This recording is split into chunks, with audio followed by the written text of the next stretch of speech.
welcome to our channel. Hi guys, tonight we slip quietly into the kind of cold that stiffens your breath. Before you even see it, you're standing on the shore of a fjord somewhere around the 9th century, and the air tastes of iron, salt and the promise of storms. The sea is black glass, the stars a million pin-pricks of cruel beauty. You can hear the hollow knock of yes against a long ship's hull and the low, joking growl of men pretending they're not freezing to death. You're about to climb aboard with them and, honestly, you probably wouldn't survive this night. Your soft modern bones would beg for central heating within minutes.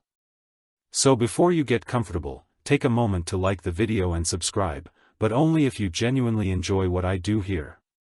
Tell me where you're listening from and what time it is there. Now, dim the lights. You step across the gangplank. The ship sways. The frost crunches under your boots. Around you, Vikings move like silhouettes cut from smoke. They're wrapping ropes, tucking fur cloaks around their shoulders, stowing away shields that still smell of last week's battle. The night hums with the rhythm of quiet labor. This is the beginning of their rest, if you can call it that. The long ship itself seems alive, breathing with every small wave. It's long and narrow. 40, maybe 50 men aboard, the planks are in black slick from sea spray. The carved dragon head at the prow stares ahead blank-eyed into the dark. You can almost feel it, judging your clumsy balance. Beneath the benches where warriors sit to row there's a cramped world of blankets, bundles and sleeping bodies. Imagine spending months like this with no privacy but a cloak drawn over your head, a faint orange glow flickers at the stern and oil lamp in a bronze bowl. The flame trembles in the wind, throwing small shapes against the hull. The Vikings aren't reckless enough to light big fires on wooden ships. Not tonight, not when one spark could turn their only refuge into a floating pea. Still, they need light and a little warmth. The lamp gives both barely the rest they find in each other's body, heat in wool, fur and stubbornness. You sit down beside a broad man who grins through frost-encrusted whiskers. His name maybe is Leaf or Tor's Tyne, everyone seems to be named that here. He gestures for you to pull your cloak tight, then points to the horizon. There the sky is moving. Sheets of green and violet ripple across the stars. The northern lights, silent and indifferent, dance above the frozen sea. Even the hardiest raider grows quiet watching them. The Vikings lived in rhythm with this raw beauty. Their winters were long, cruel and strangely hypnotic. The sea often froze, trapping ships like insects in amber. Some crews spent the season ashore, pulling their vessels onto the ice and building turf shelters nearby. Others, the restless ones, stayed afloat, drifting between trading outposts, fishing grounds or foreign coasts. When you're born to move, stillness feels like dying. You imagine them here, anchored in some lonely bay. The wind shrieks through the rigging, ice clings to the sail's edge, forming glittering daggers below, men huddle under rough blankets made from wool and animal skins. The smell is dense, smoke, salt, tar, wet leather and men who haven't bathed since the last summer's feast. You breathe it in and weirdly it comforts you. This is survival stripped to the bone. Historically, Viking longships were open-decked, no cozy cabins, no bulkheads to block the wind. Sleeping on them in winter was an act of defiance against nature itself. Some historians argue they built temporary awnings of hide or canvas, strung from the mast and lashed down to keep off snow. Others insist that in the worst cold they abandoned the sea entirely. The truth, no one knows for sure. The evidence is scattered. A few sagas hint at fires on board. Some archaeological finds show scorch marks on planks. The debate flickers like that lamp flame never fully extinguished. You lie back against a rolled-up sail trying to imagine sleep here. The boards are damp and unyielding, the air thick with frost. Every creak sounds like a threat. But over time your body would learn to adapt to steal warmth from the smallest corner, to doze in bursts between watch shifts. Viking sleep wasn't the luxury of 8 hours in one stretch. It came in fragments. Time to tides, storms and raids, mainstream fact. Viking sailors navigated by sunstone, that mysterious crystal said to reveal the sun's position even through clouds. Without such precision they'd never have dared these long voyages. But here's a quirkier truth. They also carried ravens, yes, actual ravens, released to find land when fog or night swallowed the horizon. If the bird didn't return, it meant land was near. You can picture one of them perched above you now, feathers ruffling in the icy air, watching over the men as they sleep. Your breath begins to slow. The sea murmurs against the hull an ancient lullaby. The Vikings' world wasn't quiet, but it had its own peace, the peace of exhaustion. They slept wrapped in the same cloaks. They'd fight and die in. Their dreams, maybe, were of green summers and bright halls of home, fires and me. Or maybe they dreamed of nothing at all. Too tired even for the gods. The cold presses closer, but you feel it less. The rhythmic slap of waves, the muffled snores, the rustle of furs, it's all merging into something steady, something almost kind. You glance once more at the lamp's trembling light. Beyond it, Leif or Turkestan has already drifted off, his beard crusted with frost, his hand still resting on the hilt of his axe. You close your eyes and follow him into that heavy, dreamless dark. Tomorrow the sea will wake first, but for now you float halfway between life and legend in the cradle of a Viking night. The long ship rocks gently beneath you, each movement a reminder that the sea never truly rests. When you open your eyes, dawn hasn't come, because in this part of the world winter's dawn is a reluctant guest. The sky glows like old Peter, faint and bruised. You blink frost from your eyelashes and sit up, realizing just how little separates you from the ocean itself. Beneath the deck planks, the water whispers only an arm's length away. This ship isn't just transport, it's home, fortress and cradle all at once. You study it more closely now that you're fully awake.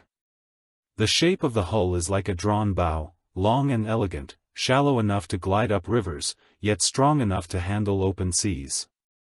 The Vikings called their warship slang skip longships, and they built them with a craftsman's poetry. Each plank overlapped the next in what we call clinker construction, held together by iron rivets that clink softly when the hull flexes. You can hear that sound, now a kind of heartbeat beneath the snoring crew. Every detail of this vessel serves two purposes, speed and survival. The benches where rowers sit by day become sleeping platforms by night. You run your fingers over the wood. It's worn smooth by sweat and time. Each man claims a narrow strip, perhaps 2 feet wide, his world contained between the curved ribs of the ship and the edge of his shield. No privacy, no soft pillows, just you, your furs, your sword and the endless dark. During summer voyages, sleeping here would have been almost comfortable. The night would have smelled of pine and seaweed instead of frozen salt. But winter changes everything. The benches grow slick with ice, the ropes freeze solid to keep dry. Vikings used their own gear creatively, sailcloth draped over the gunwales, oiled hide stretched across open sections and woolen cloaks rolled tight around their necks. Imagine pulling your bedding from under your seat, shaking off the frost and curling up in it, while your boots stay on, because taking them off might mean never getting them on again. Some historians believe the men built small windbreaks from shields, setting them upright along the ship's sides to block icy gusts. Others think they use barrels, crates, or even animal hides lashed to yes. There's no firm proof, just bits of writing, guesses carved from sagas and digs at old harbors. Scholars still argue whether long ships were ever fully decked or always open.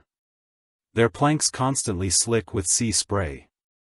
What is certain, though, is that a Viking's bunk was also his battle station.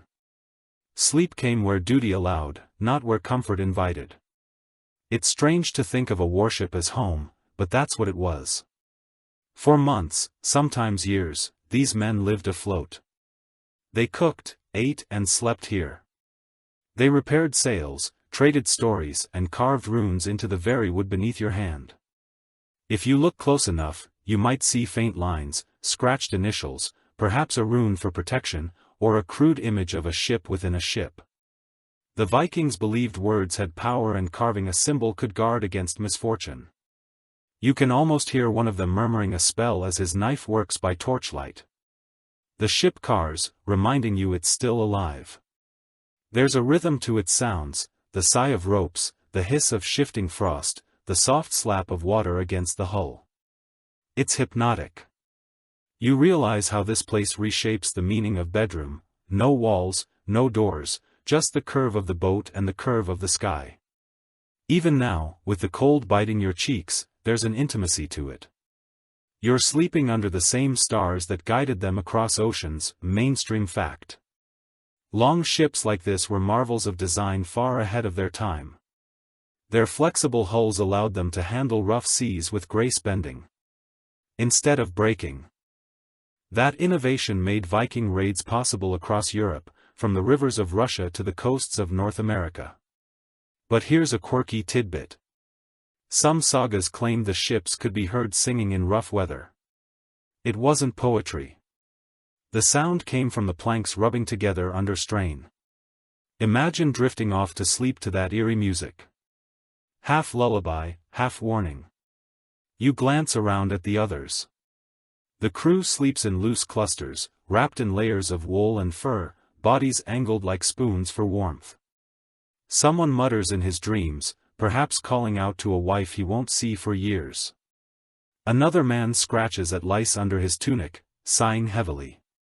You think of the small comforts missing from this world. A fire that doesn't smoke a dry blanket, even silence. And yet there's a calmness here, a sense that every creak and whisper is known, accepted, part of the rhythm of life. Somewhere near the bow, a man sits awake sharpening his blade in slow, careful strokes. The rasp of metal on stone blends with the lull of the sea. He nods when he catches your eye. No words, just a silent acknowledgement that sleep is a luxury, not a right. The long ship is always half awake, like an animal resting, but ready to pounce. As you lie back again, you feel the curve of the hull cradle you. You understand, in a strange way, why they could call this home. The long ship wasn't just transport, it was a shared heartbeat. It demanded everything but gave back identity, belonging, purpose. Each plank carried not only men, but stories, victories, and ghosts. When they sailed, they weren't individuals anymore. They were one body, one breath. Moving across the water, the sea moans softly under you. Someone stirs, pulling a fur tighter around his shoulders. You close your eyes, trying to match your breathing to the ship's gentle rhythm. The boards creak, the world sways slowly.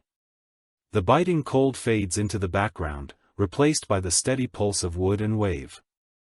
The long ship rocks you toward sleep, not comforted exactly, but accepted. The ship has stopped rocking quite so hard, though.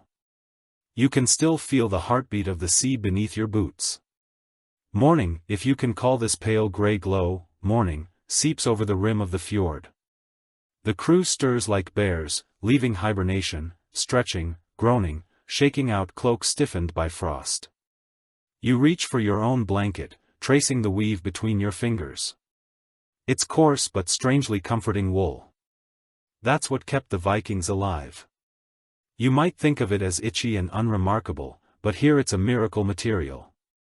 It traps heat even when wet, shrugs off wind and smells faintly of linoline grease from the sheep that once wore it.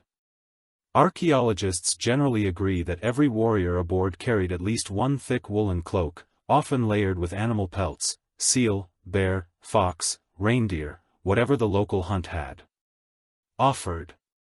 You can picture the deck now transformed at night into a patchwork of hides, every man cocooned like some rugged caterpillar waiting for spring. You pull your cloak tighter. The fabric rasps softly against your neck. Vikings learned early that survival in northern winters wasn't about brute strength. It was about clever layering linen next to the skin to wick moisture, thick wool above that, and fur as the outer armor against cold. They weren't savages swinging axes in the snow.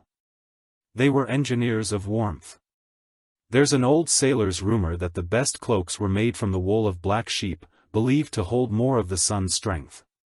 Others swore by wolf pelts, thinking the animal's spirit kept you fierce in your dreams. Strangely enough, some even lined their boots with dried grass woven into little mats. The trick worked, grass absorbed sweat keeping frostbite away. You can imagine the soft crunch underfoot as you shift your weight, a whisper of summer trapped beneath your soles. You look around the deck. Steam rises from breathing bodies. One man kneels to check a bundle near his bench. It's his bedding roll, neatly tied with twine. Inside you catch glimpses of fur sewn into a rough quilt. Not everyone owned the same materials. A wealthy Yale might sleep beneath a reindeer pelt, while a farm hand settled for sheepskin patched with old sailcloth. Life at sea flattened class differences, though once the frost set in, everyone shivered the same. The air carries the smell of salt and signed oil. Someone has lit a small lamp, its flame licking at the rim of a bronze cup. The warmth is tiny but precious. You rub your hands near it, careful not to breathe too hard and snuff it out. Most evidence points to the idea that Vikings used these lamps sparingly. Too many open flames meant disaster on a wooden ship. Instead, they relied on the heat of their own company.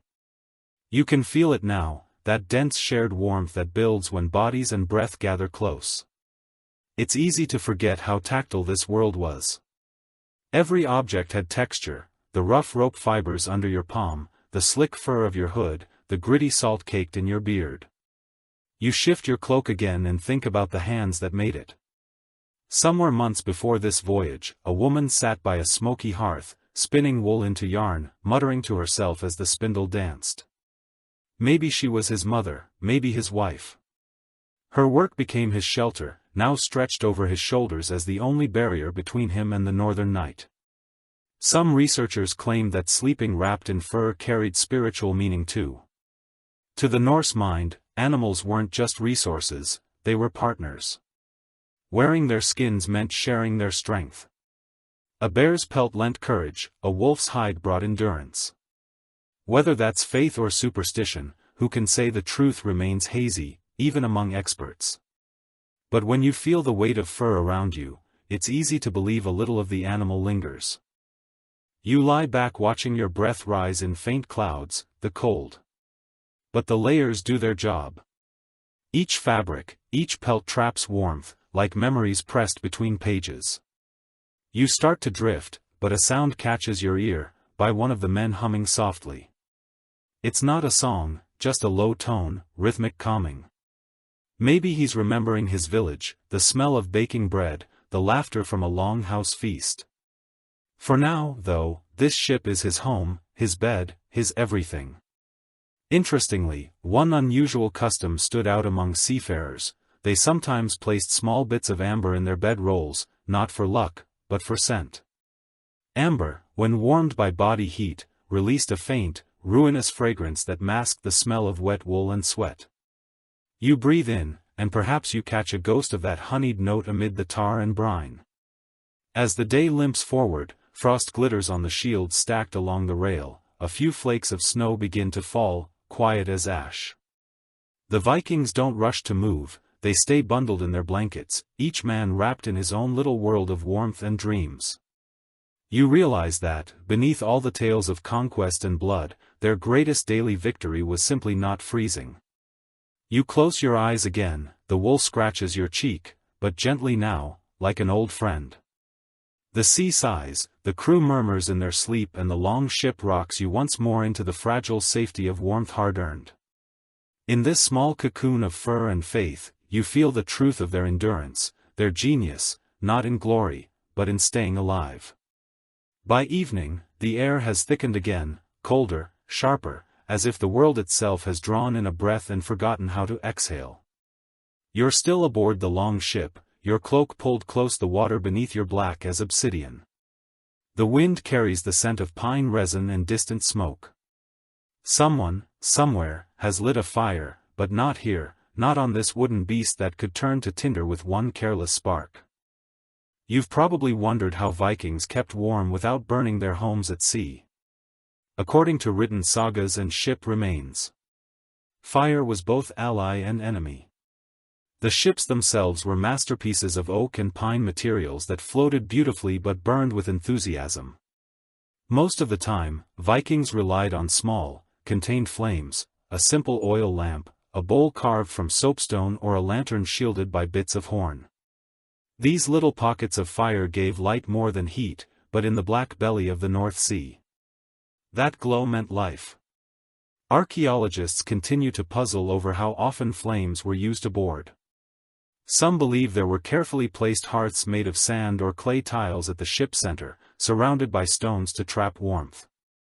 Others doubted entirely, claiming even a single gust could scatter embers into disaster.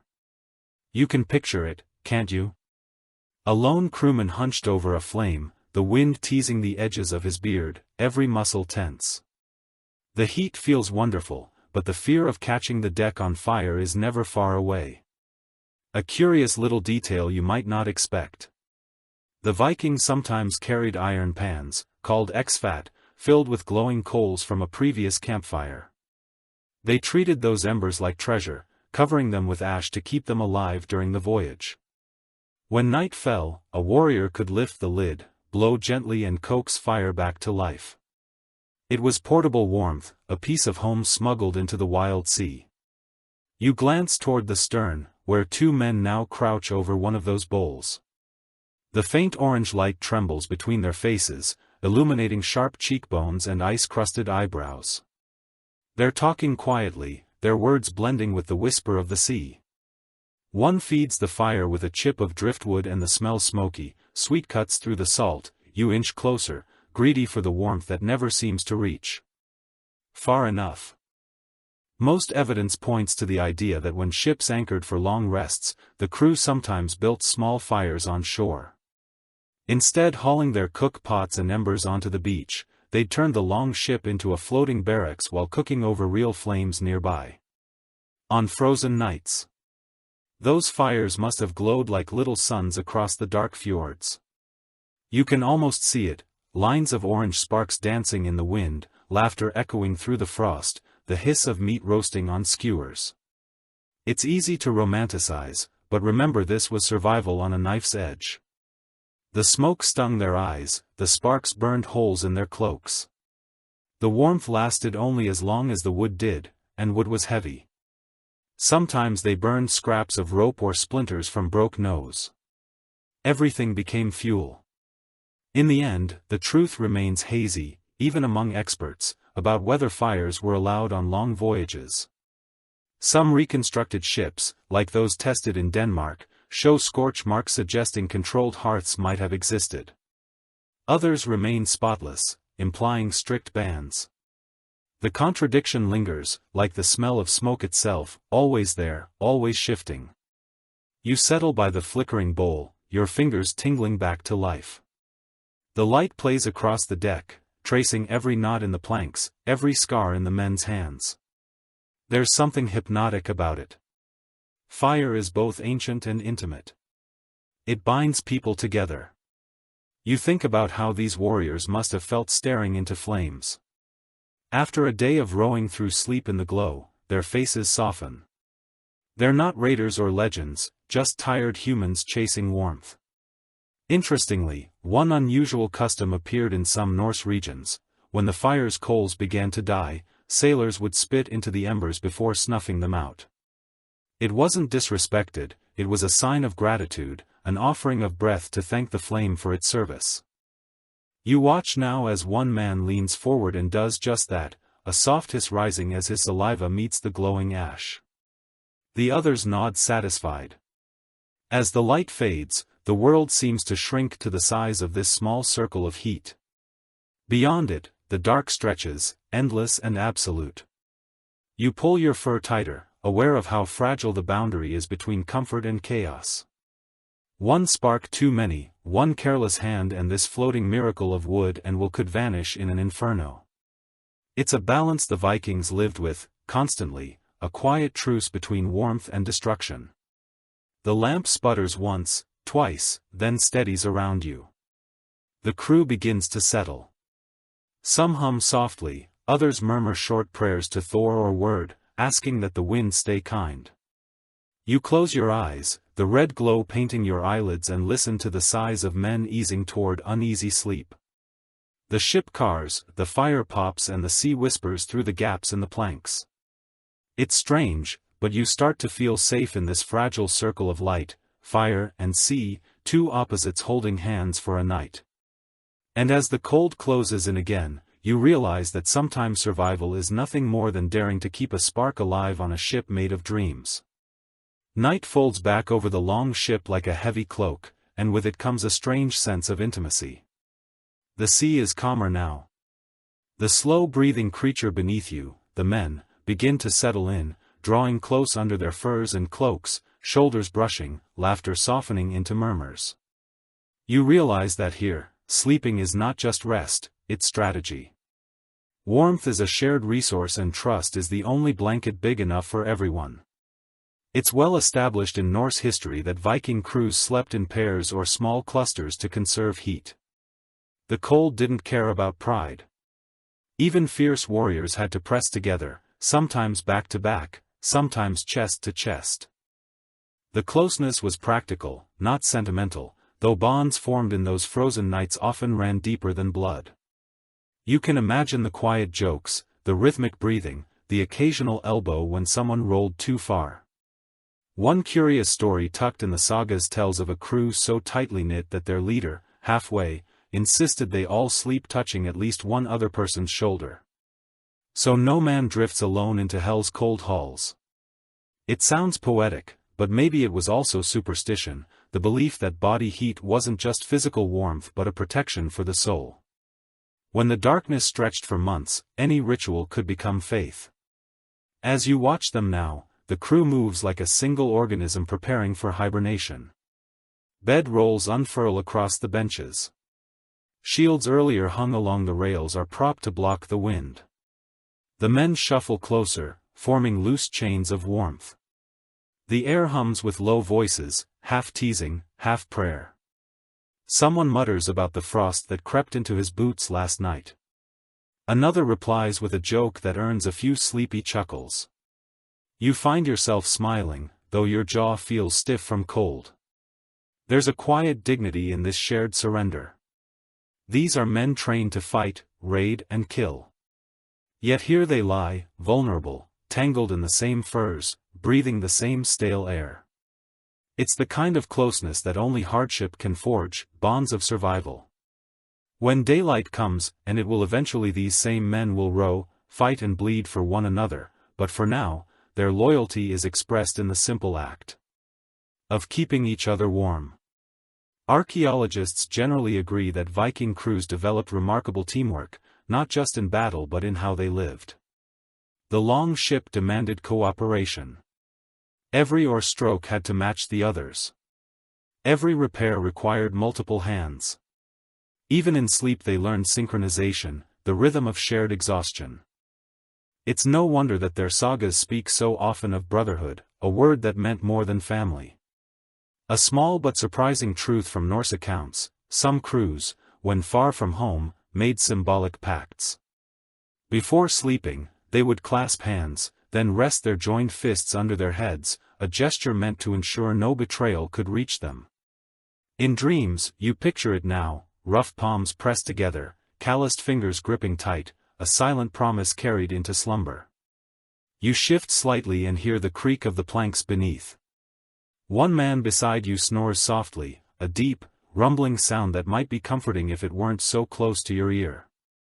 Another turns in his sleep, muttering words that sound like fragments of prayer or nonsense. The air smells of wool and salt and human fatigue. Yet somehow it feels safe, like the world has shrunk to the size of this small swaying cabin without walls. No one has quite settled the matter of how these men dealt with nightmares. The sagas mention dreams, often visions of omens, warnings from gods or messages from the dead. Some scholars suggest they saw dreams as glimpses into another realm, a place where the spirit could wander while the body rested. Perhaps that's why they stayed close to keep each other's wandering souls from drifting too far. You can almost feel it, that thin thread between dream and wakefulness. The long ship rocks gently, the sound of the sea fills your ears, someone coughs, someone sigh. The rhythm of shared breathing becomes its own kind of lullaby. Even you start to drift, though the cold still nips at your fingertips. Imagine this, 50 men asleep side by side, their weapons within reach, their faces softened by exhaustion. Above them, the stars burn white against the dark sky reflected in the glassy water below. The ship is still safe for the faint creak of ropes. It feels timeless, almost sacred. The noise of the living world fades until there's only the sound of existence itself, the slow pulse of life. Refusing to surrender to the cold. You close your eyes and breathe in the mingled scents of fur, sweat, and sea. In this cramped space, warmth is not just comfort, it's communion. The Vikings may have conquered half the known world, but in moments like these greatest act of courage was simply learning to sleep together beneath the breath of winter. The long ship glides through the night again, rocking softly, as though it's humming to itself. Around you, the men lie still, but the world never falls silent. It never truly does at sea. You pull the edge of your cloak higher over your ears, though even that can't keep out the orchestra that surrounds you. The soundscape of the Viking night is nothing short of hypnotic. The low creak of timbers seems almost like breathing. The waves slap gently against the hull in long, slow rhythms, the heartbeat of the ocean itself. Above, ropes sway and hum against the mast. Far off, the cry of a gull echoes once, twice, fading into fog. You breathe in the salt, the dampness, the faint scent of tar and animal fur. It's rough, raw, and strangely beautiful. Records from the period suggest that Viking sailors grew so attuned to these sounds that they could tell the ship's condition just by listening. A new creak meant a loose rivet. A sharper groan meant a swelling plank. They didn't need compasses or maps when their ears could read the ship like a language. And right now that language is calm, at least for the moment. A curious fragment from seafaring law mentions that men sometimes sang quietly, to the rhythm of the waves, to help them fall asleep.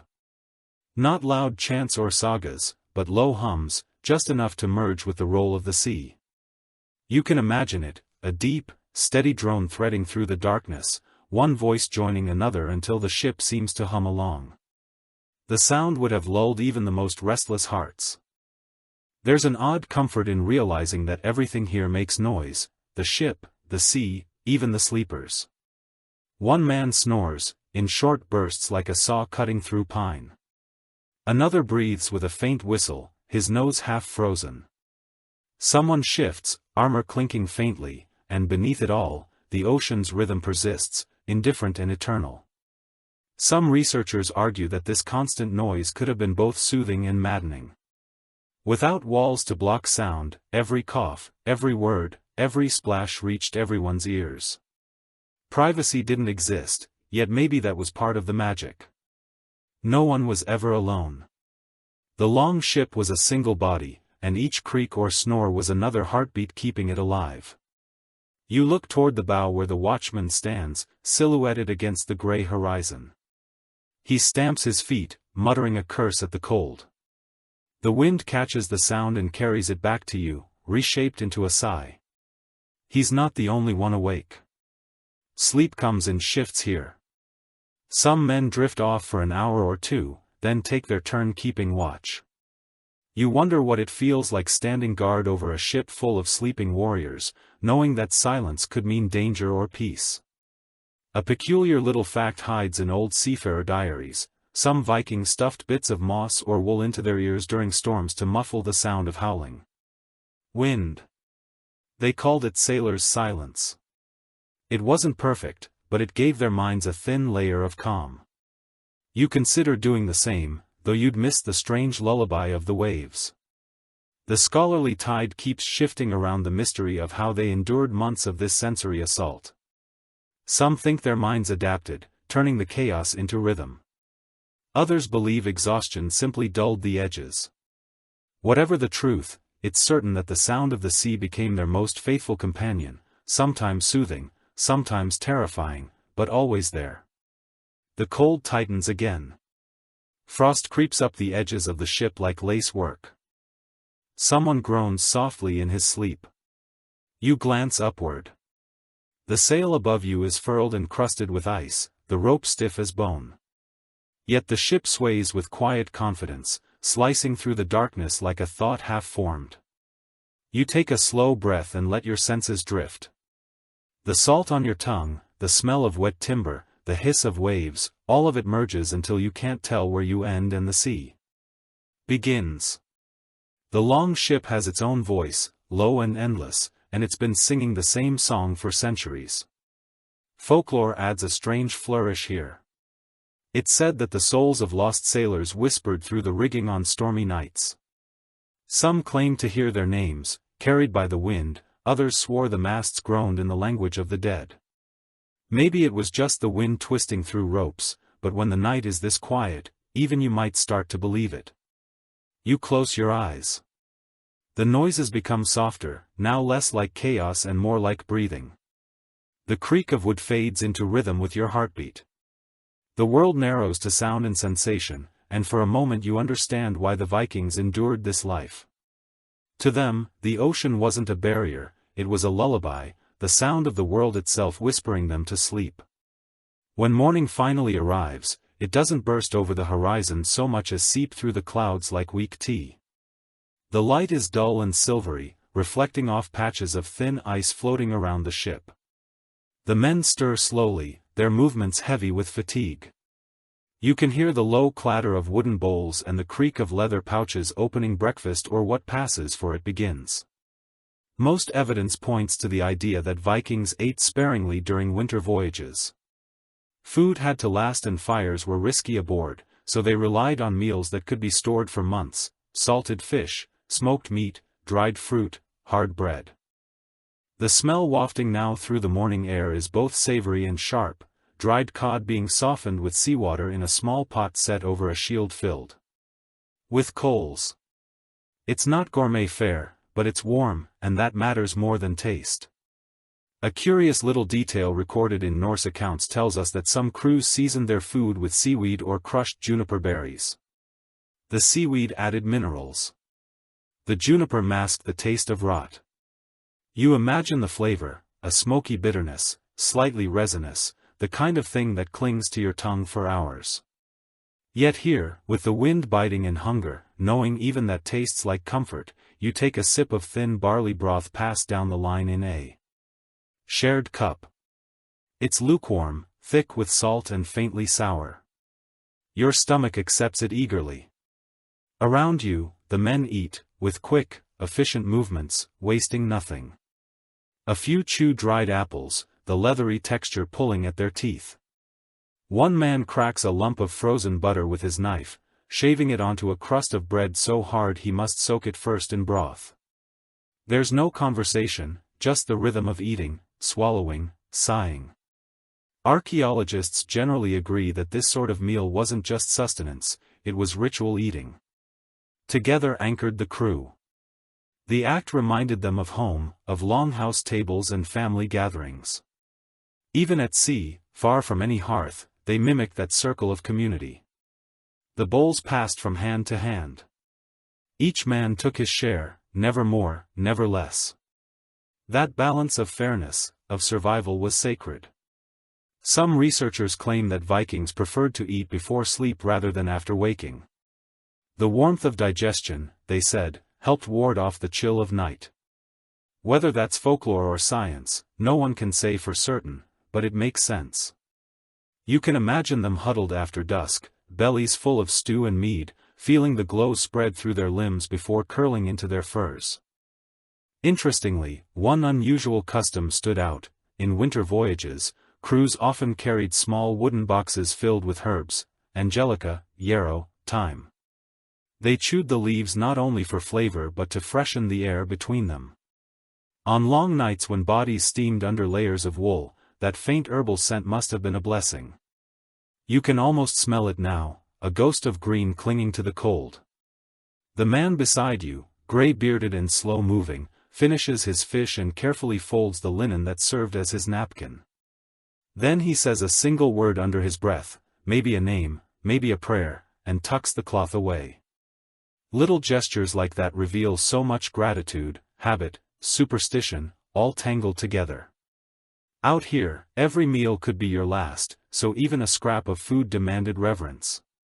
Some scholars remain divided on whether mead or ale was part of daily rations at sea. The sagas make it sound common, but practical evidence suggests otherwise. Liquor was heavy and barrels took up space.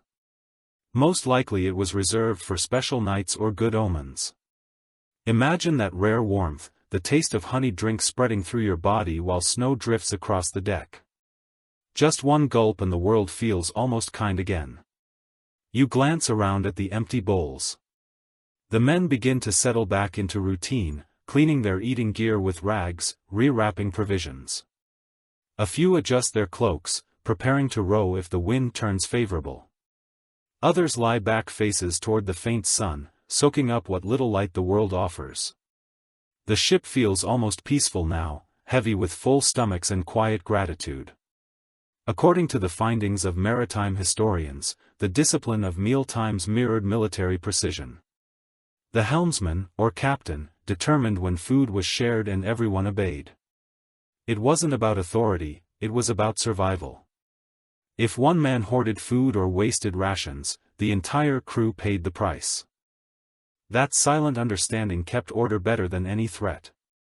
As the sea murmurs beneath the hull, you close your eyes for a moment and feel the warmth of the broth still lingering in your chest. You can almost believe that the body remembers kindness the way the sea remembers sunlight. The Vikings didn't eat for pleasure. They ate to endure. And yet, in the act of endurance, they created something that looks a lot like grace. The bowls are stacked, the fire is doused, the long ship sighs as it drifts onward carrying full bellies into another endless stretch of grey water. Somewhere in the rigging, a gull cries, again, sounding almost human. You lean back, letting the rhythmic sway of the sea cradle you. Hunger has been silenced for now and sleep will come easier.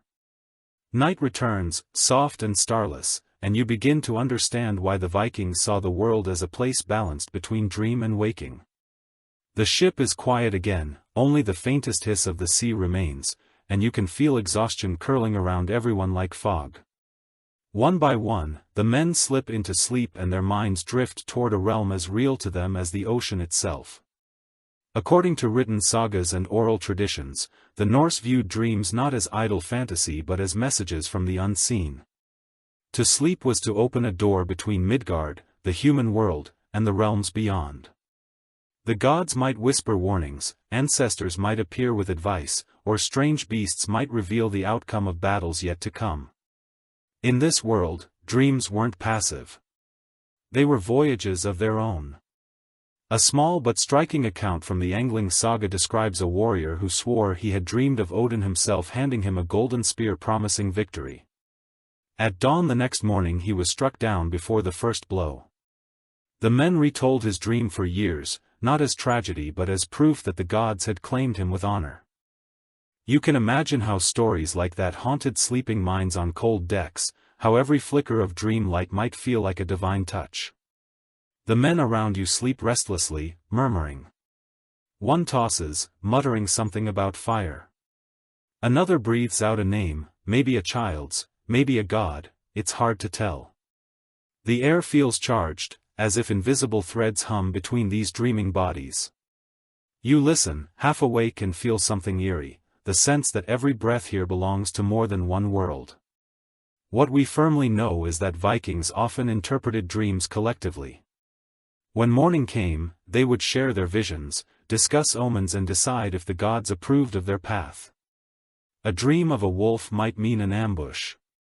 A dream of a bright river could foretell safe passage.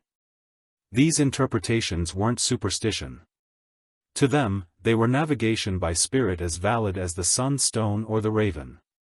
One odd but charming note preserved in folklore says that sailors sometimes placed small carved figures, miniature ravens or ships, under their heads before sleeping, believing these dream Guides would keep their spirits from wandering too far. You imagine the soft clack of wood beneath a cheek, the comforting thought that a tiny guardian keeps you tethered while your mind sails somewhere else. No one has quite settled whether Norsemen truly believed they could travel through dreams or merely spoke of it poetically. Some scholars think these dream journeys symbolized inner battles, ways to process trauma and fear.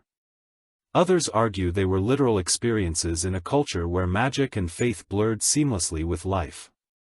Perhaps both are true. When you live on the edge of the known world, it's easy to believe that sleep is just another voyage. The sea itself seems to dream tonight. The waves are gentle, gliding against the hull in slow, rhythmic sighs. A mist rolls in, blurring the horizon. You can't tell where water ends and sky begins. The long ship drifts like a thought, lost between worlds.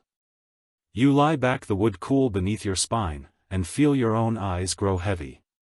The rhythmic creak of the mast feels like a lullaby written by gods who pity the tired. Somewhere in that, in between space, your mind begins to wander. You see flashes, torches flickering on a snowy shore, the glint of iron, a hall glowing with golden fire. Shadows move, warriors, women, perhaps ancestors. Someone is calling your name in Old Norse, though you don't understand the words.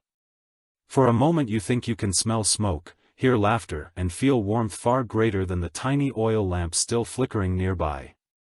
A delightful fragment from later Icelandic folklore claims that when Vikings dreamed of Valhalla, they could taste the mead of the gods on their tongues upon waking, sweet. Thick, endless, the mind's reward for surviving another night. You find yourself wondering what flavor your own dream would hold. Salt and smoke, perhaps? The taste of the sea itself? The mist thickens until you can barely see the prow's dragon head. Everything becomes a blur of silver and gray. The sea hums beneath you, the men breathe around you. You drift between wakefulness and sleep, between the real and the imagined. You start to understand how faith was not a separate part of Viking life. It was woven through every exhale, every heartbeat, every dream. The truth remains hazy, as it always does when it comes to the mind's secret voyages, but maybe that's the beauty of it. The Vikings didn't need certainty, they needed meaning. Dreams gave them that, a reason to believe that even in the darkest night, some part of them was still sailing toward light. You let go. The cold air presses against your skin, but inside you are warm. The ship rocks gently. Somewhere deep in your half-sleep you think you hear laughter from another world, bright and distant, fading into the hush of the sea. The air thickens again with that strange quiet that comes just before danger. You wake to the sound of boots scraping against damp wood and the low murmur of voices, too cautious to rise above the wind. The long ship is still adrift, half shrouded in mist, and the men on night watch move like shadows, their cloaks rippling softly. You realize that sleep for a Viking was never total. It was permission borrowed from the world, never granted freely. Most evidence points to the idea that only a handful of men slept deeply at any given time. The rest drifted in and out half alert, conditioned by years of raids and restless seas. Every voyage meant risk of enemy ships, sudden squalls, or unseen rocks beneath black water. A true night's rest was rare, a gift traded for vigilance. You sit up and glance around at the bow. One man leans against the gunwale, peering into fog that moves like living smoke. Another grips a spear, its iron tip glinting faintly in the moonlight. The air smells of wet rope and anticipation. You sense how tightly wound they are, as if their bodies remember every ambush ever survived. Archaeologists generally agree that Viking watches were structured, if not formalized. Crews divided the night into shifts, with pairs keeping guard while others slept. Each man knew his hour. There were no bells, no clocks, only instinct and the slow rhythm of the sea. To keep awake, they whispered stories or tapped their spears softly against the deck, counting time in heartbeats.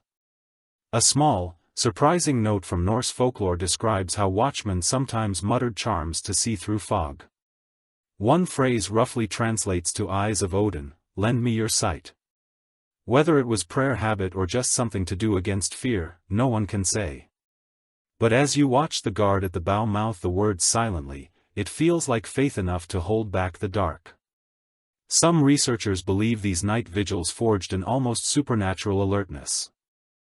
The Vikings learned to distinguish between the flap of a seabird's wings and the creak of another ship's oar. A single sound out of place could mean life or death. The discipline shaped them not only as warriors but as survivors. Even in sleep their senses stayed tethered to the world around them. It's no coincidence that many sagas speak of dreams interrupted by sudden awakenings. A god's warning, a strange noise, a change in the wind. Life aboard demanded readiness. The mind never fully let go. You can feel that tension even now, as if the ship itself is listening with you. Its wooden ribs tuned to danger.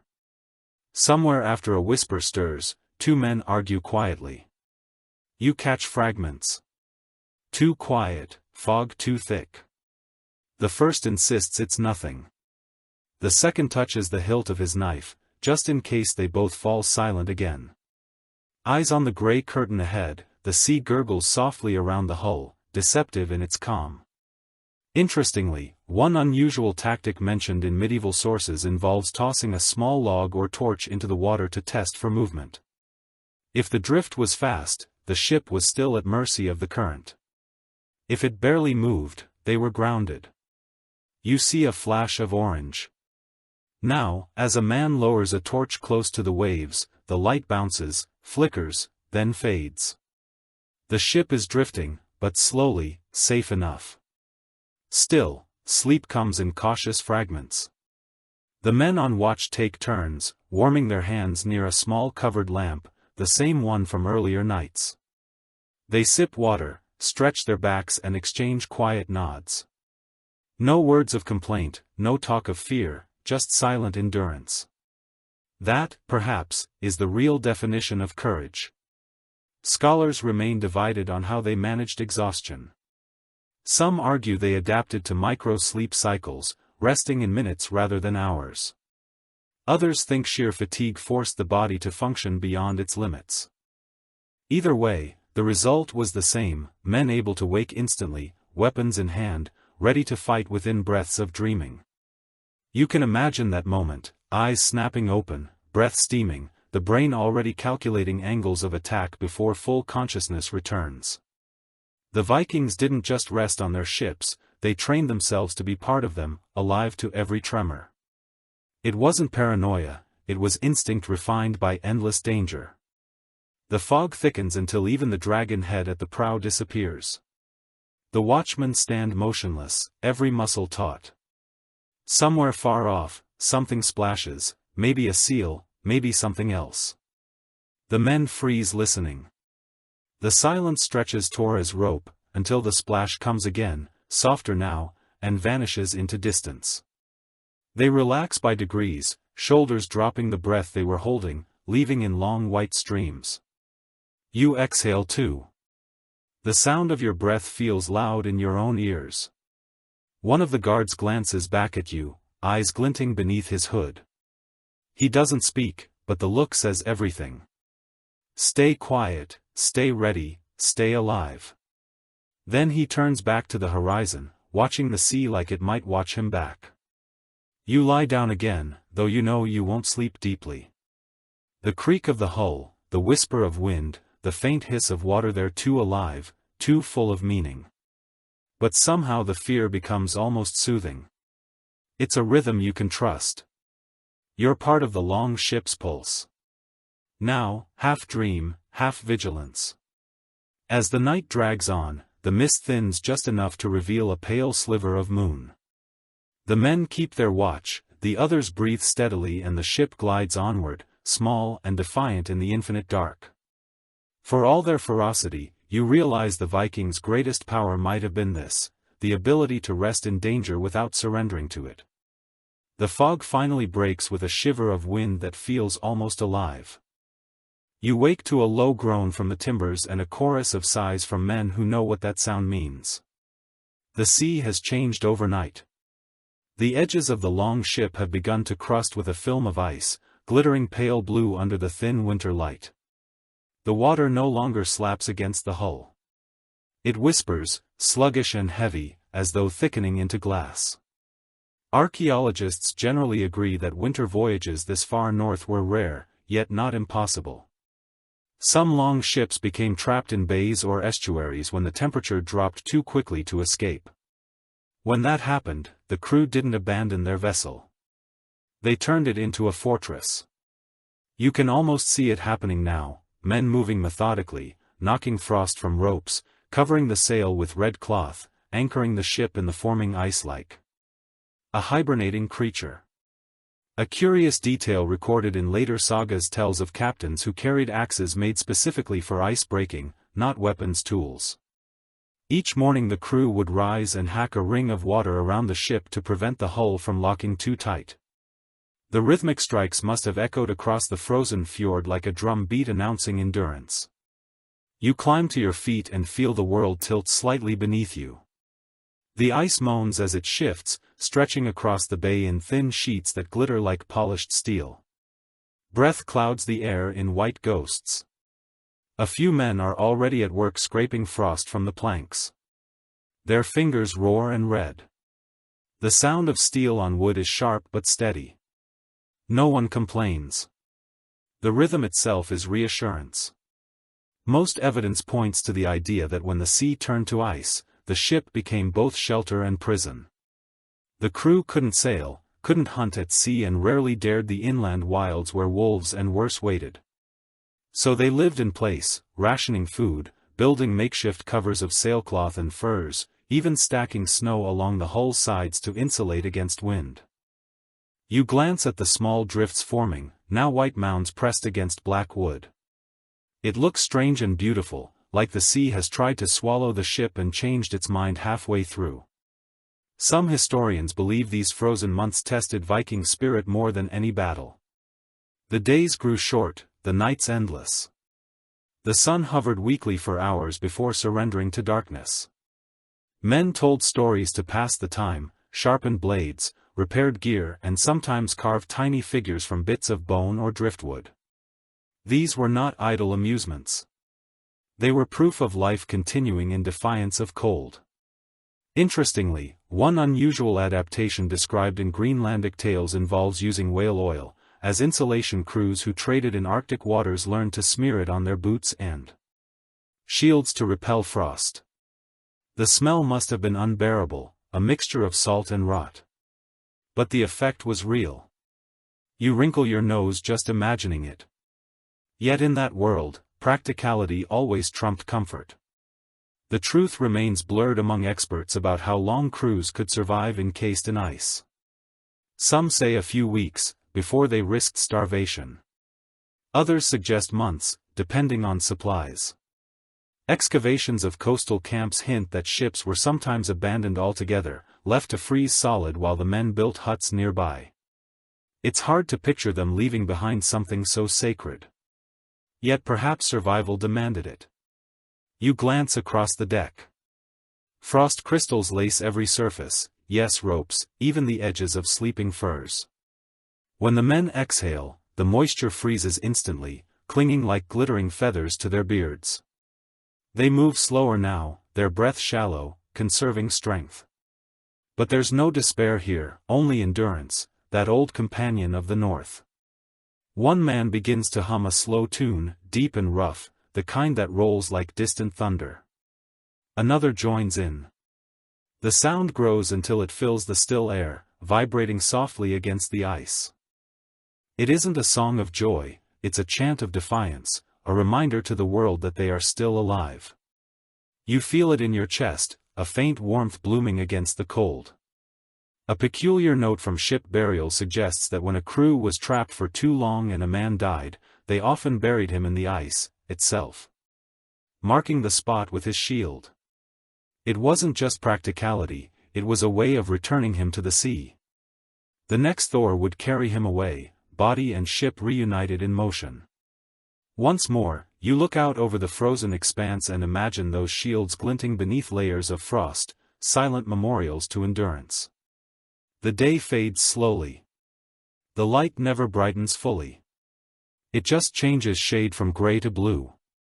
The men move through it like ghosts, scraping, patching, tending to ropes that no longer need tending, simply to keep their hands busy. The sound of their tools, the crackle of ice, the low hum. It all merges into a kind of music, the heartbeat of survival. You sit back down, pulling your furs tight. The cold has found its way into your bones, but the stillness outside feels almost sacred. The ship no longer travels, yet it lives suspended between sea and land, night and day, motion and stillness. For the Vikings, this was not defeat. It was waiting a pause before the next storm, the next thaw, the next chance to sail. You close your eyes, letting the silence settle around you. Somewhere beneath the ice, the sea still moves, whispering softly against the hull. You imagine it, promising spring, freedom, life. The ship cars, answering like an old friend, and in that sound, faint and fragile, you find the pulse of an age that refused to yield. The next morning brings a silence so complete that even thought seems to move slower. You wake to a light that doesn't rise but glows faintly, like breath trapped inside a crystal. The ship is locked tight in its icy shell. Now the world feels hollowed out, as if time itself has frozen with it. According to findings from preserved Norse settlements, this kind of stillness was familiar to anyone who lived through northern winters. The cold didn't just chill the body, it bent the mind when days blurred into endless gray. People turned to stories to explain what they saw and felt. Out here on the ship, with no land in sight and no sound but the groan of the ice, you can almost hear those old tales stirring. A curious legend recorded in Icelandic folklore speaks of the frost giants walking across frozen seas, their footprints leaving cracks in the ice. The sailors said that when they heard low thunder under their ships it wasn't the ice shifting, it was the giants moving below. You can imagine the terror of those sounds, deep rumbling, ancient out here. Such stories don't feel like fantasy, they feel like truth wearing a colder mask. Most evidence points to the idea that the Vikings endured frostbite as an everyday risk. Fingers stiffened, noses burned black and feet went numb under damp boots. Yet in the sagas you rarely see them complain, perhaps because they had no word for suffering. That wasn't purposeful. Pain was proof of life and endurance was virtue. Some men rubbed snow into their skin to wake the blood, a crude but effective way to prevent freezing. You try it now in your imagination, feeling the sting like fire under your palms. Scholars remain divided on how much of Norse frost law came from experience and how much from imagination. But the overlap between the two was seamless. The aurora, for instance, wasn't just light to them, it was the reflection of Valkyrie armor, the shimmer of otherworldly warriors riding through the sky. When you tilt your head now and glimpse faint green ribbons overhead, it's easy to understand how the story took hold. The heavens really do look alive. A small but striking account from Greenlandic seafarers mentions men waking to find their beards frozen to the planks beneath them. They'd have to pour warm water when they had any just to break free. You picture that, the rough laughter, the curses, the shared helplessness that becomes humor because there's nothing else to do.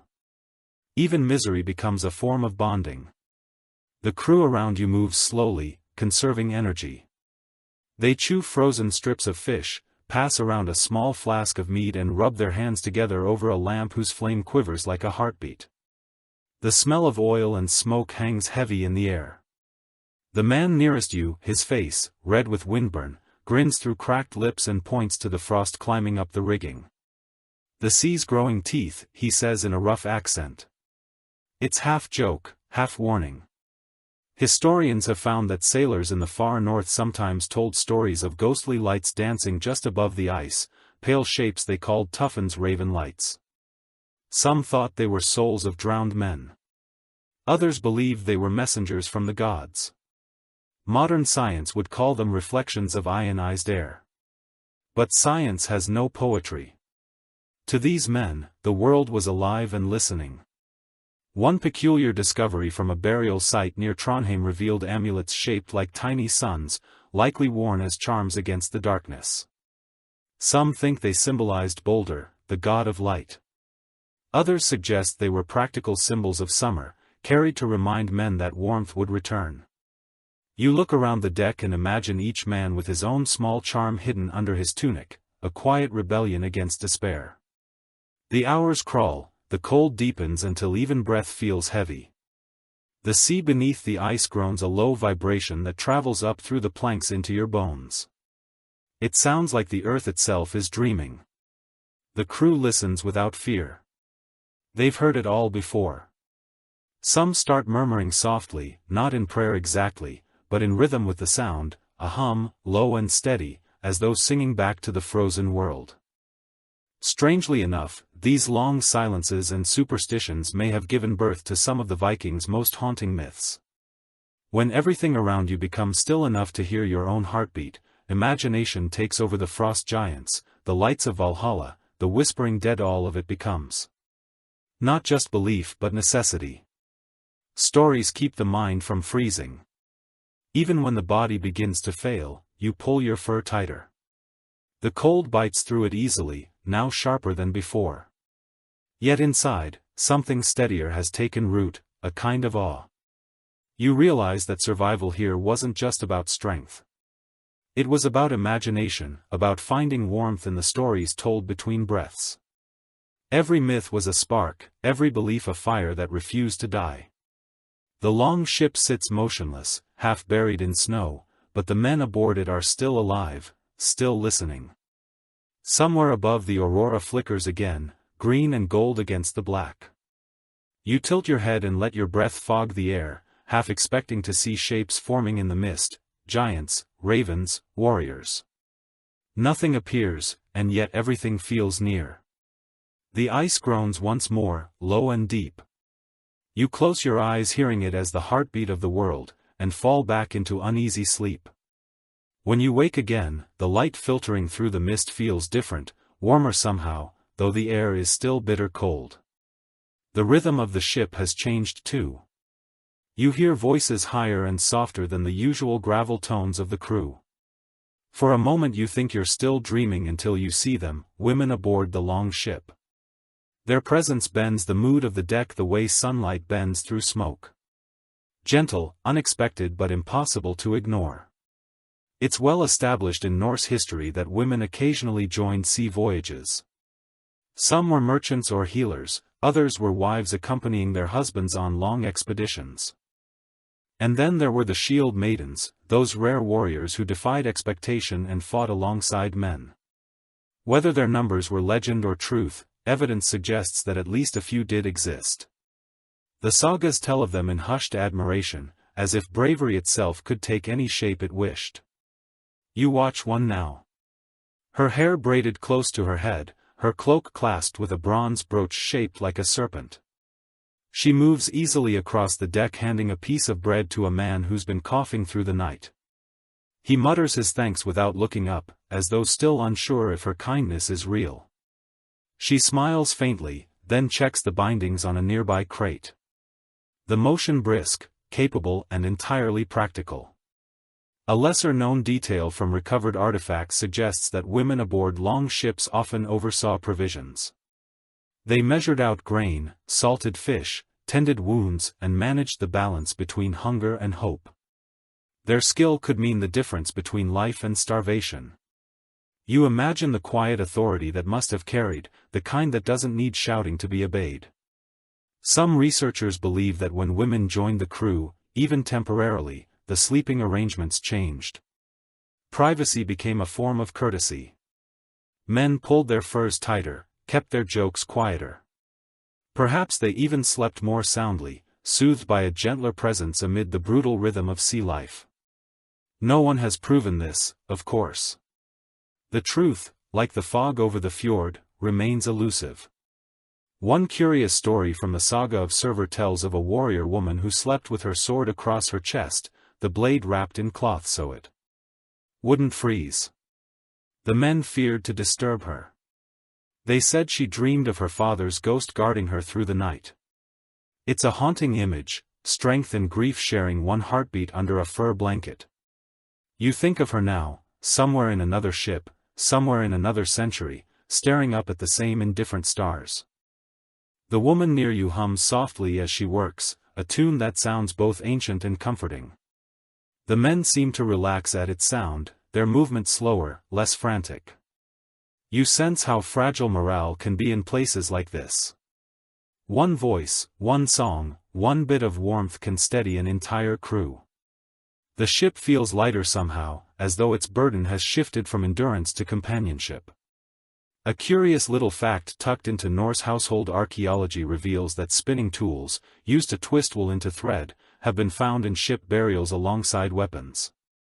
It's as if both war and home were carried together, even in death. Maybe that's what these women represented aboard, not softness but continuity, the reminder that life continued beyond battle, that warmth and order still had a place among the oars and axes. Historians continue to disagree about the true role of women in Viking exploration. Some argue that their presence was symbolic, tied to ritual or negotiation. Others insist they were active partners, trading, steering and sometimes commanding ships. The evidence leans both ways, and perhaps that's fitting. The Norse world never divided strength and tenderness as cleanly as we do. A woman could weave linen one day and swing a sword the next, without contradiction. The ship feels almost like a household now. A small pot of broth simmers at the center, filling the air with a scent both foreign and familiar, something like onions and herbs. A man sharpens his knife quietly, another hums along with the woman's tune. The sea, momentarily calm, mirrors the peace above it. You realize this might be as close as these people ever come to comfort. Interestingly, one unusual ritual recorded in Danish coastal folklore speaks of women tossing dried flowers into the sea before sleep, to remind the ocean it once knew beauty. You can almost see her doing it now, scattering a handful of petals into the black water, the wind catching them and carrying their color away. Even here, surrounded by frost and fear, there is room for grace. The night creeps closer again, the temperature drops, the men retreat to their sleeping spaces and the woman wraps herself in a heavy fur cloak, lying near the lamp to guard its flame. Her eyes close slowly, but her hand stays on the handle of a small dagger beside her strength. Even in rest, the ship grows still. You draw your cloak tighter and close your eyes, the faint melody she hummed lingering in your head. The sea moans beneath the ice, and you realize something profound. On this frozen vessel, survival isn't just a matter of muscle or steel. It's shared humanity. A song, a meal, a story, a single kind act can be enough to keep the dark from winning. The frost thickens as night descends again, painting everything in shades of silver and blue. You wake to the faint rasp of fabric, the sound of men tugging at seams, tightening belts and pulling hoods over their heads. The ship might as well be a frozen island now, but life aboard continues in careful ritual. You realize, half amused, that Viking survival depended as much on clothing as on courage. Archaeologists generally agree that Norse garments were brilliantly adapted to cold and wet weather. Layers were everything.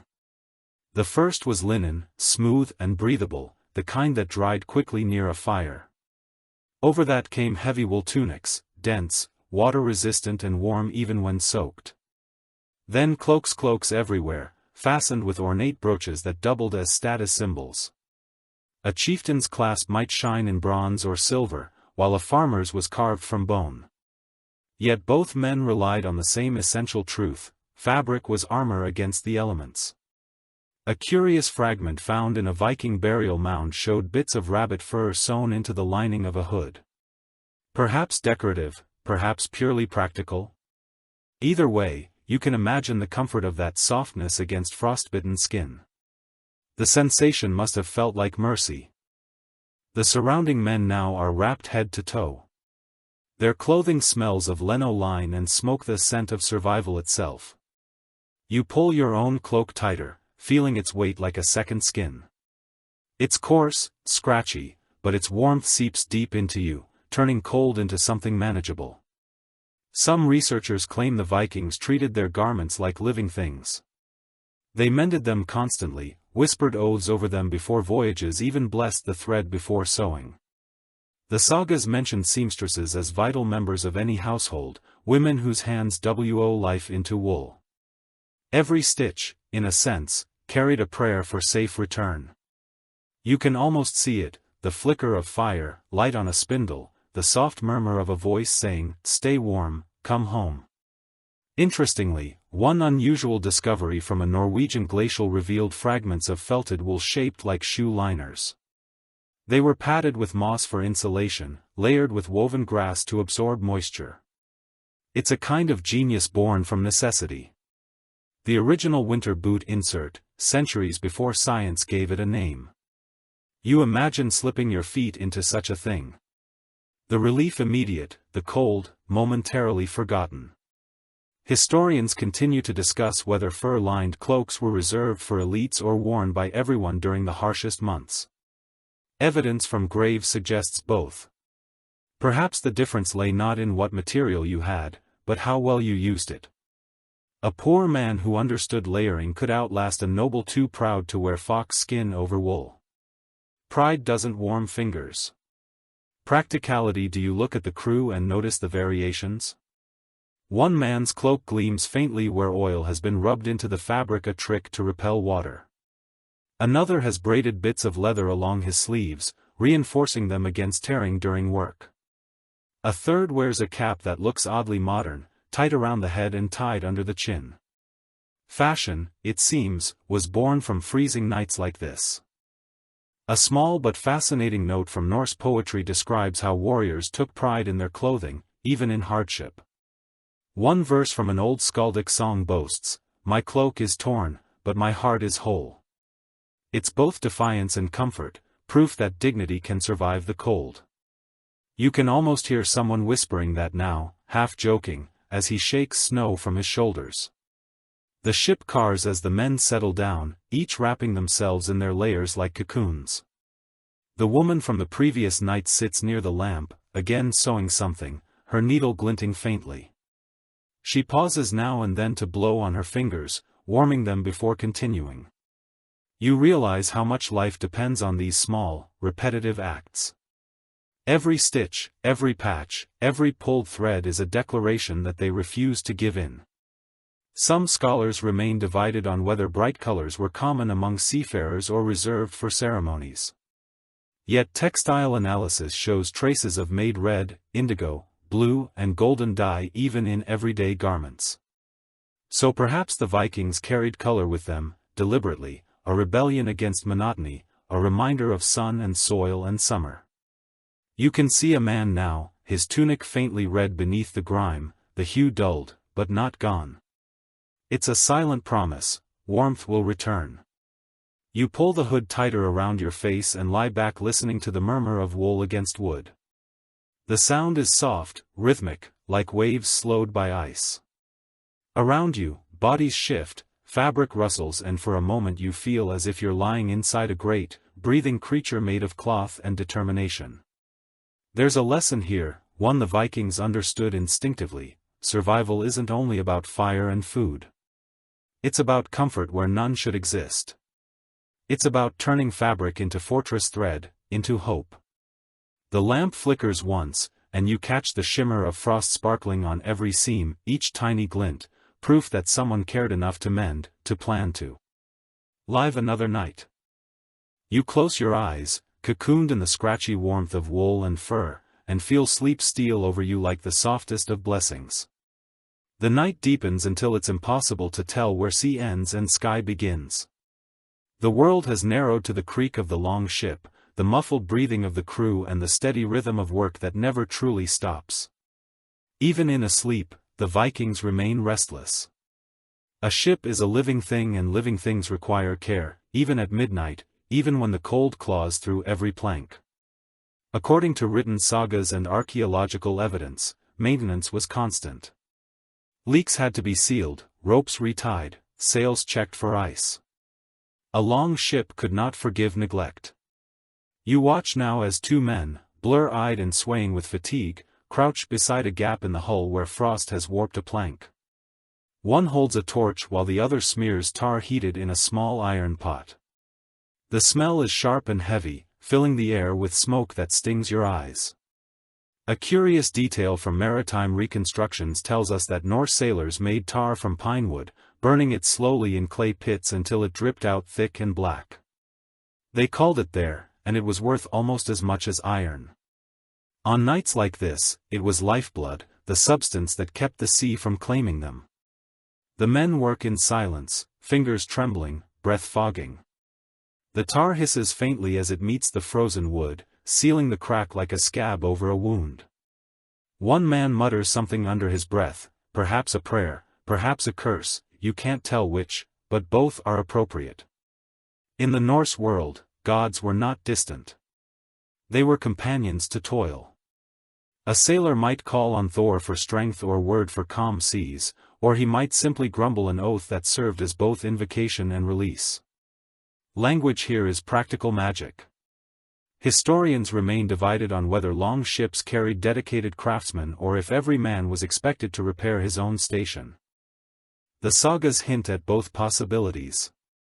It's likely that skill was shared, each warrior knowing just enough carpentry, sail-making and rope work to keep the vessel afloat. That self-reliance was as essential as courage. You watch the light flicker across their faces. They move slowly, deliberately. The torch throws shadows that crawl up the ship's ribs, turning every curve of wood into a living limb. The tar smell mixes with the salt air, creating a kind of perfume of survival. It's harsh, acrid, unforgettable. A fascinating fragment from a later Icelandic chronicle describes how tar mixed with animal fat was sometimes used as makeshift balm for cracked skin. Sailors would rub it into their palms after repairs, blackening their hands but easing the pain. You can almost feel the tacky warmth, the sting, followed by relief. Every remedy out here came from necessity and invention. The woman aboard, still wrapped in her fur cloak, moves quietly toward the workers, handing one of them a strip of cloth. It's linen, likely torn from her own sleeve. He presses it against the still warm patch of tar to smooth it, then nods his thanks.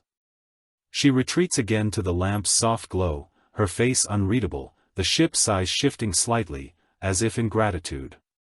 The men test the repair, pressing on the plank. No leak, a small victory, invisible to the world but monumental. Here they exchange tired smiles, the kind that needs no words. Then they crawl back to their benches, too exhausted to even unroll their bedding. Some researchers claim that the constant creak and repair of these ships created an almost musical rhythm, the song of survival. Every task had its beat, hammering nails, tightening ropes, scraping ice. It kept the crew's spirits tethered to motion. You can hear it now, faint and steady, blending with the lull of waves beneath the ice. Interestingly, one unusual superstition found in Norse maritime law tells of men spitting into a repaired crack after sealing it, as if offering a part of themselves to strengthen the bond. A symbolic act, small but meaningful. The body and the ship were one. Both needed tending, both deserved respect. You glance at the faint glisten of tar in the torchlight and understand the impulse. It feels like caring for a friend's wound. The night stretches on the stars when they appear shimmer weakly through thin clouds around you. The long ship feels alive again. Its groans quieter, it seems healed. The air hums with the shared relief of a job done well. The men lie back down the tar, cooling to a dull sheen beside them. The woman extinguishes the torch and the world folds into darkness once more. You can't help but think about how small acts like this, mending a crack, patching a sail, were what kept the Vikings alive, far more than raids or weapons ever did. Courage isn't only in the fight, it's in the patience to fix what's broken. Night after endless night, you rest your head against the deck, inhaling the heavy scent of pine and smoke. The warmth lingers faintly in the air, a fragile proof of effort. Somewhere deep below the sea whispers approval, and as your eyes close, the rhythmic creak of the mended hull becomes a lullaby, steady, patient, eternal. The air hums with a low growl that seems to come from every direction. At once you wake to the sound of ropes straining and wood shuddering as the first gust of a storm slams into the long ship. The calm you'd grown used to is gone. The world outside has turned black and violent wind screams across the deck like a living creature, clawing at cloaks and sails. The sea moments ago frozen and still comes alive with fury. Most evidence suggests that Viking longships, though agile and well-built, were vulnerable in storms. Their shallow hulls rode high on the waves, allowing quick maneuvering. But when the sea turned savage, the same lightness became perilous. You can feel it now, every swell lifting you weightless, then dropping you hard enough that your teeth rattle. The men shout, voices barely audible over the wind, hauling ropes and tightening the sail. According to ship burials and written accounts, these storms weren't rare. They were expected. Every voyage carried its share of tempests. Some captains claimed to read the weather by smell alone, sniffing the air for the sour tang of coming rain. Others trusted the gulls. When the birds flew, low and silent, the sea was preparing to strike. Tonight, every omen would have screamed the same warning. One odd but striking story from the saga of Olaf Tryggvason tells of a storm so fierce that men tied themselves together with rope so no one would be swept away. Better to die bound, the saga says, than vanish alone. You imagine the weight of those ropes, now rough against frozen wrists, holding men in place as the world heaves and crashes around them. The woman aboard has taken her place near the mast, gripping it with both hands. Her face, pale but steady. Her lips moved silently, perhaps a prayer, perhaps a spell. Vikings believed words had power, and in times like this even the most skeptical man would whisper to the gods. A few join her, their deep voices swallowed by the wind. The deck pitches, the sea howls, and the ship feels more alive than ever. Archaeologists generally agree that Viking sails were made of wool treated with animal fat to resist water. But even the strongest weave could become heavy as stone when soaked. You hear the groan of the mast as it strains under the weight. Men gra at the ropes, their hands roar, their shoulders trembling. The smell of wet wool and salt fills the air, mixed with the faint sweetness of fear. Some researchers claim that in storms like this, crews sang to keep time with their movements. It wasn't courage, it was rhythm, a way to stay in sync when chaos struck. You hear it now, faint but real, a chant rising between the waves. It's deep, guttural. The same few syllables repeated over and over. The sound isn't loud, but it cuts through the noise like a heartbeat, steadying the men as they work. Interestingly, one peculiar note in Norse maritime tradition says that if lightning struck nearby, sailors would throw their shields flat on the deck to invite Thor's favor. Whether symbolic or desperate, it gave them something to do besides panic. You watch a man do exactly that now, his shield clattering down, the carved emblem catching the flash of lightning like a brief halo. Historians still debate how often these ships survived such nights. Some sagas exaggerate their endurance, others admit that many never returned. The truth likely lies between myth and mathematics. Viking courage was real, but so were the limits of oak and tar. Yet as the storm howls around you, you begin to understand why legends grew from these moments. To live through this would feel like divine permission. Rain lashes your face, cold enough to sting. The sea climbs higher, waves crashing against the ship's flanks, spraying shards of icy water over everything. You cling to a bench as the deck tilts violently. The man beside you laughs, a wild, fearless sound that feels part madness, part joy. He shouts something you can't hear, but his grin tells you the meaning, we're still here. Then, as quickly as it came, the storm begins to ease. The howling fades to a low moan, the rain turns to mist and the ship steadies. The men slump against the rails, breathing hard, faces gleaming with sweat and seawater. Someone mutters, "Word was kind." Tonight another spits over the side, a gesture of thanks to the sea for sparing them. The woman wipes her face with her sleeve, then begins checking the ropes, one by one, calm, methodical, unstoppable. A small, Fascinating note from maritime folklore says that after a storm, sailors always kept a moment of silence before resting, a gesture of respect for what they had survived. You feel that now no one speaks. Only the sound of dripping water and the soft creak of wood fills the space. The air smells cleaner, sharper, almost sweet. You realize you've been gripping the bench so tightly. Your fingers ache. Slowly you release it.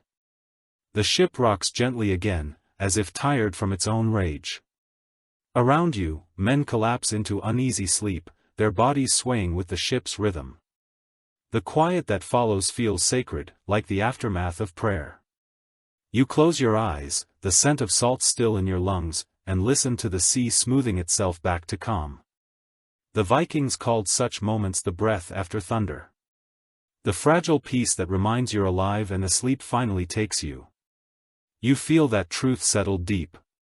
The storm was not just weather but a test, and tonight the ship and every soul aboard has passed by morning. The sea lies quiet again, slick as hammered metal beneath a pail. Sunday. The storm has passed, but the ship shows its scars. Ropes hang stiff with salt, patches of ice glitter on the rails, and every man aboard moves like someone twice his age. Sleep was scarce, but they've survived, and survival deserves motion. Slowly they row toward the nearest stretch of coast, the oars dipping into the gray water with weary rhythm. Most evidence suggests that after violent weather, Viking crews sought what they called highly harbor rest. They would beach the ship in a sheltered cove or narrow fjord, haul it partly onto the shore and turn it into a temporary home. You can feel the mood shift as land appears ahead, a jagged silhouette dusted with snow. Relief spreads through the crew like warmth. Archaeological findings from Norway and Iceland show faint impressions of such makeshift camps along coastlines, shallow pits for fires, traces of tar, fragments of bone and rope. These were the footprints of stranded sailors waiting out winter's grip. Some stayed for weeks, others for months. You can almost see it now as the long ship scrapes against the frozen sand, the men leaping out, boots crunching on shore, laughter cracking, the cold air. For the first time in days, a curious discovery from a dig near Borgen revealed charred sections of oak that once formed part of an inverted hull. Historians believe the crew turned their ship upside down to use as a roof, propping it up with You picture it, the curved belly of the vessel forming a shelter against wind and snow. Smoke from a small fire curling out between the planks. Crude, yes, but brilliant. A home carved from the same thing that carried them through storms. The men work quickly, practiced in the ritual. They drag the ship onto higher ground, pack snow along the base to steady it and hang furs across the open sides. The air smells of sweat, smoke and pine resin. Someone starts a fire using slivers of dry wood kept hidden in waxed leather pouches. When the flame catches, a cheer goes up, not loud, just grateful.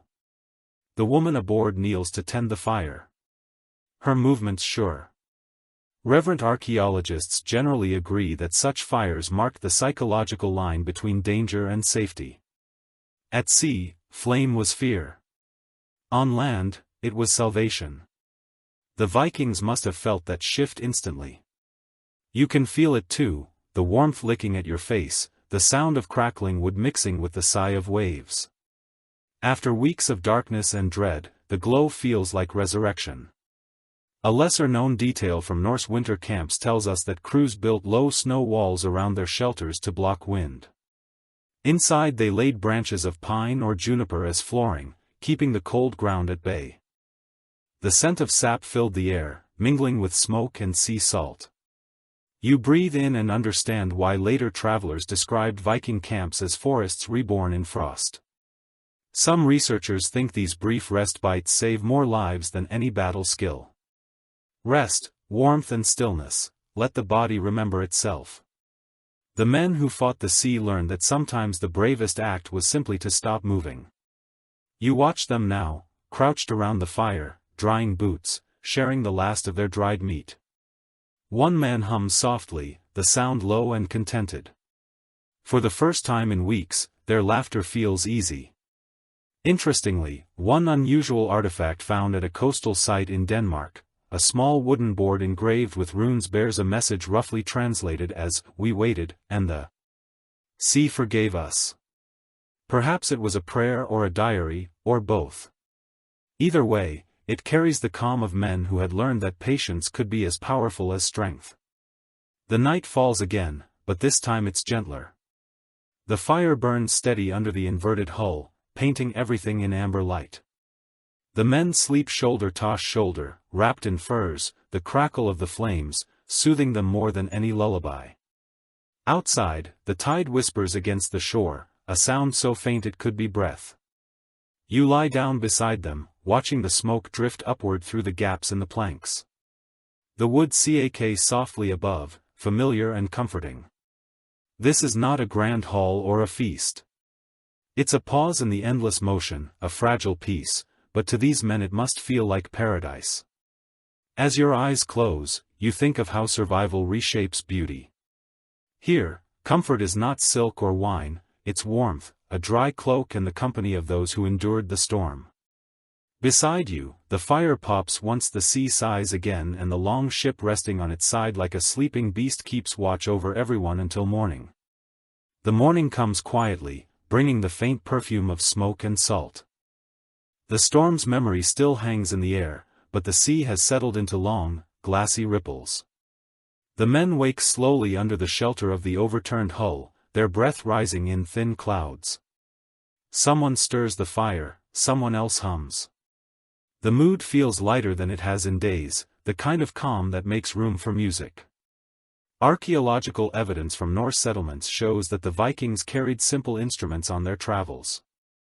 Flutes carved from bone, lyres strung with gut, and small drums covered in animal hide. Music wasn't just for feasts. It was medicine for the mind. When the world turned bleak, song brought color back to it. You can hear that now, faint and wavering, a single voice testing the air. According to skaldic tradition, sailors believed that sound itself could hold back despair.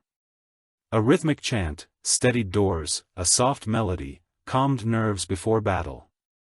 Out here, in the silence of post-storm stillness, it becomes something gentler, a reminder that the human voice can still make beauty, even when the world has nearly swallowed it. One small but fascinating account preserved in Icelandic verse tells of a sailor who sang softly to the sea to teach it patience. The words are lost to time, but the idea remains. To sing was to make peace with what could not be controlled. You can imagine it, a rough, cracked voice rising into the cold, carried off by the wind, like an offering. Some scholars suggest that these songs often took the form of sagas, in miniature, short verses recounting bravery, humor, or home. A man might sing of his farm, of the cow that always escaped the pen, or the girl who promised to wait but didn't. The lyrics were simple, but they kept memory alive. And memory in the Arctic dark was warmth. The woman from the crew sits near the fire, plucking a few taut strings stretched across a wooden frame. The melody she coaxes out is haunting, minor, slow, circling back on itself like waves against a rock. The men listen without moving. No one speaks. For once, the Longships world has no need for words. The song fills the hollow beneath the hull, rising and falling like breath. Archaeologists generally agree that Norse music carried a strong rhythmic pulse, often built around work or travel. But there were softer tunes too, laments and lullabies that blurred the line between prayer and poetry. This one feels like both. The notes tremble through the cold air, landing softly on each face. You realize that this sound, fleeting as it is, might outlast everything else. Interestingly, one curious object unearthed in a burial mound in Burka is a lyre bridge carved in the shape of a bird. Some believe it symbolized freedom, others think it was just decoration. But sitting here listening to the woman's melody, the metaphor seems obvious. The music rises like a bird, lifting these frozen hearts above the weight of survival. Some researchers argue that singing together helped crews synchronize their emotions, the same way rowing synchronized their movements. The body could rest, but the spirit needed rhythm to keep from breaking. You can sense that now, the faint tapping of fingers, the low hum of voices joining the tune one by one. The ship may be stranded, but it feels alive again. The wind outside shifts, carrying the sound across the frozen beach. Somewhere beyond the mist it must echo against the cliffs. The Vikings probably never thought of themselves as making art, yet they understood what all humans do when faced with hardship: you make sound. So the silence doesn't win. When the song ends, no one claps, they simply breathe in the quiet it leaves behind. The woman sets her lyre aside and one of the older men begins a new chant, deep and rhythmic.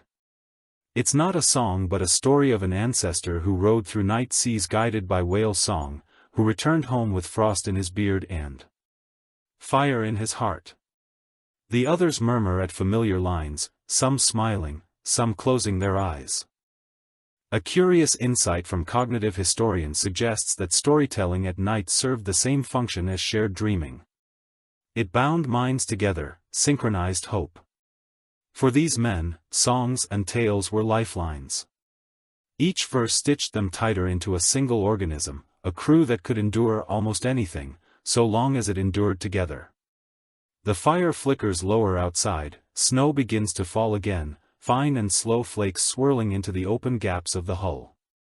The world feels hushed, reverent, as if listening you can almost believe that even the sea pauses to hear the last notes fade.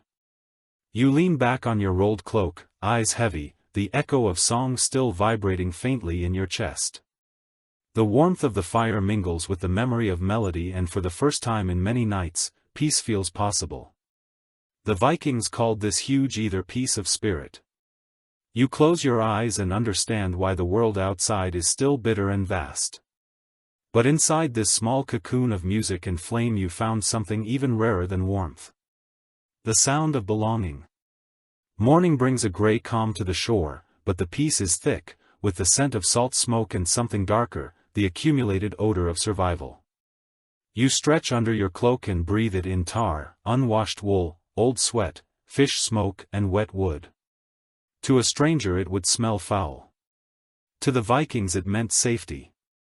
Each scent told a story of endurance, proof that life still clung to this frozen edge of the world. Records from Norse settlements suggest that the human smell aboard a long ship was legendary: open decks, no fresh water, no soap, and weeks of damp wool created an atmosphere strong enough to make even ravens hesitate to perch. Yet the Vikings accepted it with humor. They called it the breath of the sea, as if stench itself were part of their identity. You can imagine the laughter when some poor newcomer tried to cover his nose with his cloak. A curious bit of archaeological evidence from Hedge revealed lumps of pine resin mixed with beeswax, early attempts at deodorant. Perhaps the mixture was rubbed on skin and hair, leaving behind a faint woody sweetness. Maybe it masked the smell. Maybe it just reminded them of forests, far from this salt-crusted exile. Either way, it shows that even warriors cared about small comforts. Archaeologists generally agree that cleanliness wasn't absent from Viking life. It was simply adapted. On land, they bathed weekly, often on the day named after the goddess Freya. At sea, they improvised. A bucket of seawater became a basin. A rag became a towel. It wasn't glamorous, but it was habit. The sagas mention combs, tweezers and ear picks found in nearly every grave. Grooming was a mark of dignity, even when surrounded by filth. You watch now as one man pulls a small wooden comb from his pouch, scraping through his thick salted hair. Another uses the edge of his knife to clean his nails. They joke softly, pretending vanity, even while their cloaks hang stiff with frost. There's defiance in that, and insistence on being human when the world tries to turn you into something less. Some researchers believe that smell itself became part of their shared memory. The combination of tar, wool and sea salt was the scent of home, of belonging to something greater than yourself. Ships carried it wherever they went. When Viking traders landed in foreign ports, locals could smell them before they saw them. It was both warning and announcement. Interestingly, one unusual discovery from shipwreck analysis found traces of juniper and birch bark in the ballast layers. Some historians think the Vikings burned these woods deliberately to fumigate the air below deck. The smoke killed insects and masked the stink.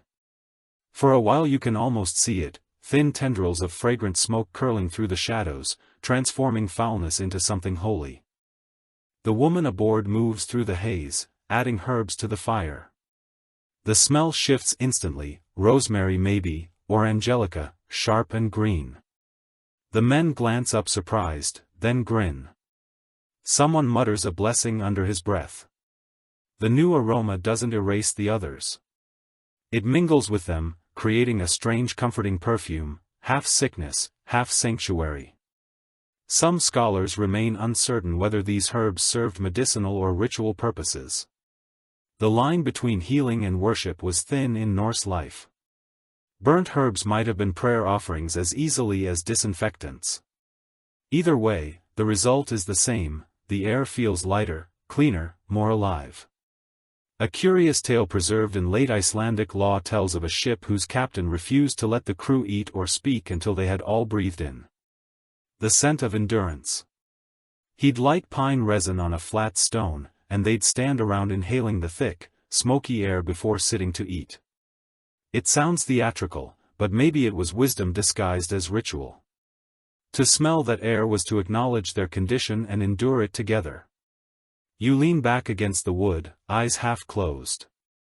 The world smells stronger now that you've noticed it, the sweetness of pine, the musk of wool, the faint tang of salt drying on your lips. It isn't pleasant, but it's grounding. It reminds you that these people live through every sense, not just sight and sound. The cold touched their bones, the smell filled their lungs. Even taste and texture carried memory. Somewhere beyond the fire, a gull cries. The men begin to talk again, their voices low and easy. Someone passes around a piece of dried fish, another pours a small sip of mead into the flames as offering. The smoke rises and drifts toward the sea, carrying that mingled scent of survival and gratitude. You close your eyes and breathe deeply one last time. The smell is no longer foul, it's sacred. It's the essence of life, refusing to vanish in the cold. And as you drift back toward rest, that scent stays with you, wrapping around you like a cloak of smoke and memory. The purest perfume of the north. The fire has burned down to coals glowing like buried suns beneath the skin of ash around it. The crew moves slowly, each man and woman carrying out the small rituals that come before rest. You sit up, your breath silver, in the cold and watch the quiet choreography unfold. There's no shouting, no order given, but every person knows what to do. The night must be made safe before sleep, claims them. According to accounts preserved in Norse sagas, the Vikings were creatures of habit. Routine gave them control in a world of storms and uncertainty. Before sleeping, they performed small acts meant to ward off misfortune and invite protection from the unseen. It wasn't organized religion, it was everyday magic woven into survival. One of the oldest Icelandic texts mentions warriors tracing small runes into the wooden beams above their heads before lying down. The marks varied: aegis for defense, silo for strength, banana for rebirth. You can almost hear the soft scrape of a knife against wood. Now the whispered sound of faith in motion. To carve was to claim. A ship at sea was a fragile thing, but words carved in it could make it sacred. The woman aboard kneels by the fire, pouring a few drops of mead into the flames. The liquid hisses, sweet smoke rising to the hull's low ceiling for the sea. She murmurs. The others follow her lead, each flicking a crumb of food or a pinch of salt into the fire to modernize its superstition. To them, it's conversation, a way of saying, "We're still here." Archaeological evidence from graves and coastal camps confirms that charms and small offerings were common among seafarers: tiny hammer pendants for Thor, shells drilled and strung as amulets. Even fragments of whale bone carved with protective symbols. Some were found tucked beneath bedding, others tied to the ends of yes. The ship itself became an altar, its deck a place where gods and humans met in whispers instead of prayers. Some researchers claimed that even the act of grooming was ritualized. Combing one's hair before sleep wasn't vanity, it was cleansing. It symbolized shaking off the chaos of the day. You watch a man run his comb through his long tangled beard, muttering something low and rhythmic. It sounds almost like a lullaby, the repetition soothing both hand and heart. Interestingly, one peculiar artifact found at a Viking harbor in Roskilde shows traces of soot and crushed herbs on a flat stone, evidence of burned offerings, perhaps even incense. The mixture likely contained juniper, sage and bits of amber. The scent must have been strong and ruinous, filling the night air with a memory of summer forests. For people who spent their lives on cold gray seas, that smell was a prayer in itself. The fire crackles softly. Someone spits into it, sealing his words with that simple gesture of respect. Another man ties a knot in a piece of cord and places it near his bed. Roll. You remember hearing that knots could trap bad dreams, keeping them from escaping into sleep. Whether true or not, it feels right, the tangible comfort of an action against the invisible. Scholars remain divided on how much of this behavior was truly spiritual and how much was instinctive psychology. Did the Vikings believe these acts called real protection, or did the motions themselves, repeated nightly, create the illusion of safety strong enough to make it real? Perhaps it doesn't matter. Faith at its heart is repetition turned sacred. A quiet moment passes. The woman hums a short tune under her breath, a blessing. You think? The melody is simple, circling 3 or 4 notes, like a child's lullaby. The men lie down one by one, pulling their furs close, their faces soft in the firelight. The runes carved into the wood above them catch the glow and shimmer faintly, tiny constellations of intention. One curious legend from late Norse poetry says that ships that received nightly offerings breathed longer, lasting through storms that broke lesser vessels. It's tempting to believe that the care, the whispered thanks, the scratches of runes, all of it left an imprint stronger than iron. You can almost feel the ship beneath you responding, its wood warm against your palms, as if aware of their devotion. You stretch out under your own cloak. The fire sighs and settles, casting red reflections on the planks. The air smells of pine smoke and faint sweetness from the. Your eyes grow heavy. The ship cars once, like an old friend shifting in sleep. It's easy to imagine the comfort these rituals gave in a life ruled by wind and waves. They offered a sense of pattern, a small measure of control. You find yourself tracing your own invisible rune on the deck beside you, not because you believe in magic, but because you understand the need to. The last ember pops a tiny spark that fades into the dark. The crew is still outside. The sea murmurs softly, as if answering the songs and charms. You close your eyes and let that sound carry you in this quiet moment where faith and fatigue are one. Even gods might pause to listen. The wind has softened, and when you open your eyes the fire is only a dim pulse of red beneath its ashes. Morning is hesitant, leaking through the cracks of the overturned hull in threads of gray light. The camp smells of damp wood and cooling tar. The men stir slowly, stretching, groaning, pulling on their cloaks. You notice how differently each body moves, some with the clumsy stiffness of youth, others with the steady economical grace of habit. The contrast between the young and the old aboard this ship tells its own quiet story.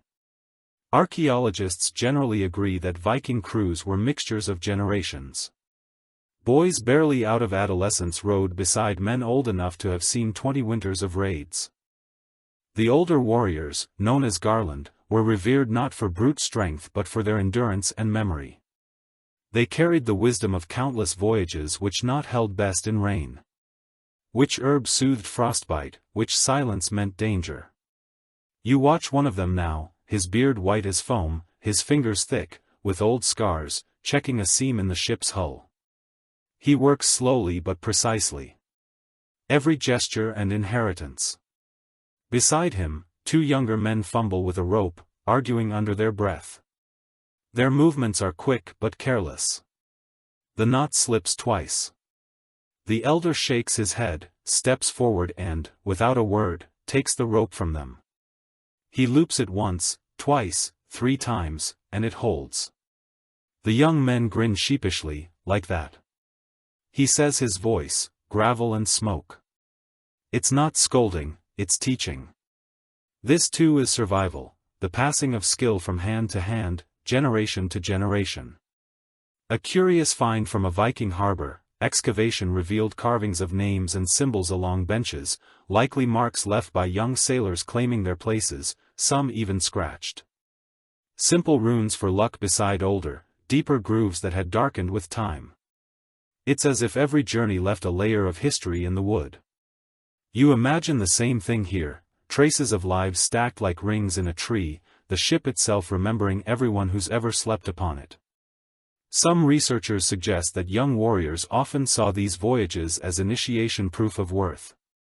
Before adulthood they longed for glory, for their own verse in a saga. The older men, though, had no such illusions left. To them, travel meant trade, survival and the quiet pride of coming home alive. You can sense that divide as they talk, the young speaking of future battles, the old reminding them that winter kills more men than war ever did. Interestingly, one unusual custom described in early Norse poetry involved apprentices serving older sailors during long nights. They'd fetch tools, patch furs or rub frost from boots in exchange for stories. The younger ones would sit cross-legged, eyes wide, as the elders spoke of storms and strange lands, of Byzantine gold, of the cold rivers of Ruse, of the endless daylight beyond the northern edge of the world. Each tale was a map drawn in words, a lesson wrapped in wonder. You glance around now and see that same ritual alive. The old man with the white beard sits near the embers, a small crowd of younger faces leaning in as he speaks. His voice is low but strong, weaving a tale about a ship that froze into the ice and drifted for months, carried by unseen currents. We thought the gods had forgotten us, he says, eyes reflecting the fire light, but when the ice broke we were already home. The boys listen as if hearing prophecy. Historians continue to debate how formal Viking mentorship was, whether captains assigned apprentices or if bonds simply formed naturally through shared hardship. Either way, those connections shaped the Norse world. The elders were walking libraries and every word they spoke was a thread tying the next generation to memory. A peculiar little note in an old chronicle mentions that after a particularly long voyage, a young sailor would gift his mentor a token, perhaps a carved bone. Or a small piece of amber, to mark gratitude. Many of these tokens have been found buried alongside older men, proof that knowledge was valued as much as strength. You picture such a moment now, a calloused hand offering a carved bead, an old one smiling without speaking. The woman nearby listens quietly, occasionally adding her own dry remark that makes the young men laugh. Her presence, once novelty, has become normal, even she leans closer. When the elder speaks of faraway shores, the fire cracks softly, the smell of pine smoke curling through the air. For a few moments, the frozen world outside feels far away, replaced by the warmth of shared story and age-old rhythm. The younger men eventually drift to their bed, roll still whispering the old man's tale to each other, reshaping it already into legend. The elder sits a while longer staring into the dying fire, his breath slow, and even you realize how much these quiet figures anchor the rest, steady as the keel. Beneath the ship, unseen but essential, you lie back, eyes heavy. The ship cars faintly in the night wind. Above, through the gaps in the planks, the stars gleam cold and distant. Somewhere out there waits the next voyage, the next storm, the next story. But for now, the old and young sleep side by side, equal, under the same frost. You smile faintly, realizing that this balance between experience and eagerness, between memory and hope, is what kept the Viking spirit alive through every endless winter. The next day dawns bleak and colorless, the kind of morning when the cold seems to hum inside your bones. Frost blooms on every rope and the men move stiffly as they rise. Yet it's not the weather that troubles them most, it's the creeping discomfort they can't shake. Weeks at sea and days of half-rest have taken their toll. The Vikings were masters of endurance, but even they couldn't outrow the quiet enemies that shared their ship: damp, disease and decay. Archaeological studies of ship burials reveal traces of mold spores, lice eggs and animal hair embedded deep in the wood. It's proof that life aboard a longship was never clean. You can almost feel it now, the damp pressing up from the planks beneath your bedroll, the itchy crawl of unseen insects under the furs. The men slap at their necks, scratch their arms and sigh in resignation. This is the cost of survival. According to preserved Norse writings, skin sores, swollen joints and fever were common companions on voyages. The damp air ignored at lungs. The cold turned every small wound into infection. Some ships carried herbs and salves, but more often healing meant endurance. A sailor with a fever would sweat it out under his cloak, whispering charms to drive the sickness away. There were no doctors here, only faith, luck and the occasional miracle. A curious artifact found at a Viking harbor in Reed shows a small box of salve made from animal fat mixed with ash and honey. Tests revealed traces of birch bark oil, a natural antiseptic. The combination suggests that even in their rough world they understood something of medicine. You can imagine the woman aboard kneeling beside a man whose hand has cracked and bled from the cold, dabbing the mixture onto his skin with a strip of linen torn from her sleeve. It stings, but he doesn't flinch. He simply nods grateful. Some researchers propose that Viking sailors suffered from what we'd now call trench foot flesh, softened by weeks of moisture and cold. They might have stuffed their boots with dry grass or wool to soak the damp, but sooner or later the sea always found its way in. The smell of mildew clings to everything: cloaks, blankets, even breath. It's the scent of endurance at its limit. Interestingly, one peculiar entry in an Old Norse herbal manuscript describes a seasickness caused not by waves but by sleep among rotting timbers. The cure, it says, is to burn juniper branches and breathe deeply of the smoke. You watch as the crew follows a similar ritual, now tossing green wood into the fire and waving the aromatic smoke through the hull. The air fills with sharp, clean sweetness. For a moment it feels as though the ship exhales. Historians remain uncertain whether these practices truly prevented illness or simply comforted the crew. Perhaps both. To believe in a cure is sometimes enough to make it real. The men begin to talk more easily as the smell thickens. Joking, teasing, even laughing. The laughter sounds rough but genuine. After days of silence and cold, it's the most human sound imaginable. A small but revealing discovery in a burial mound at Oberg included a comb carved with runes for protection against worms of the skin. It's a grim phrase, yet it captures their reality. The Vikings faced discomfort not as complaint but as battle. To them, every ache and itch was an opponent to be conquered. You can almost hear one of them mutter, now half in jest, "Better lice than ghosts," earning a tired chuckle from his shipmates.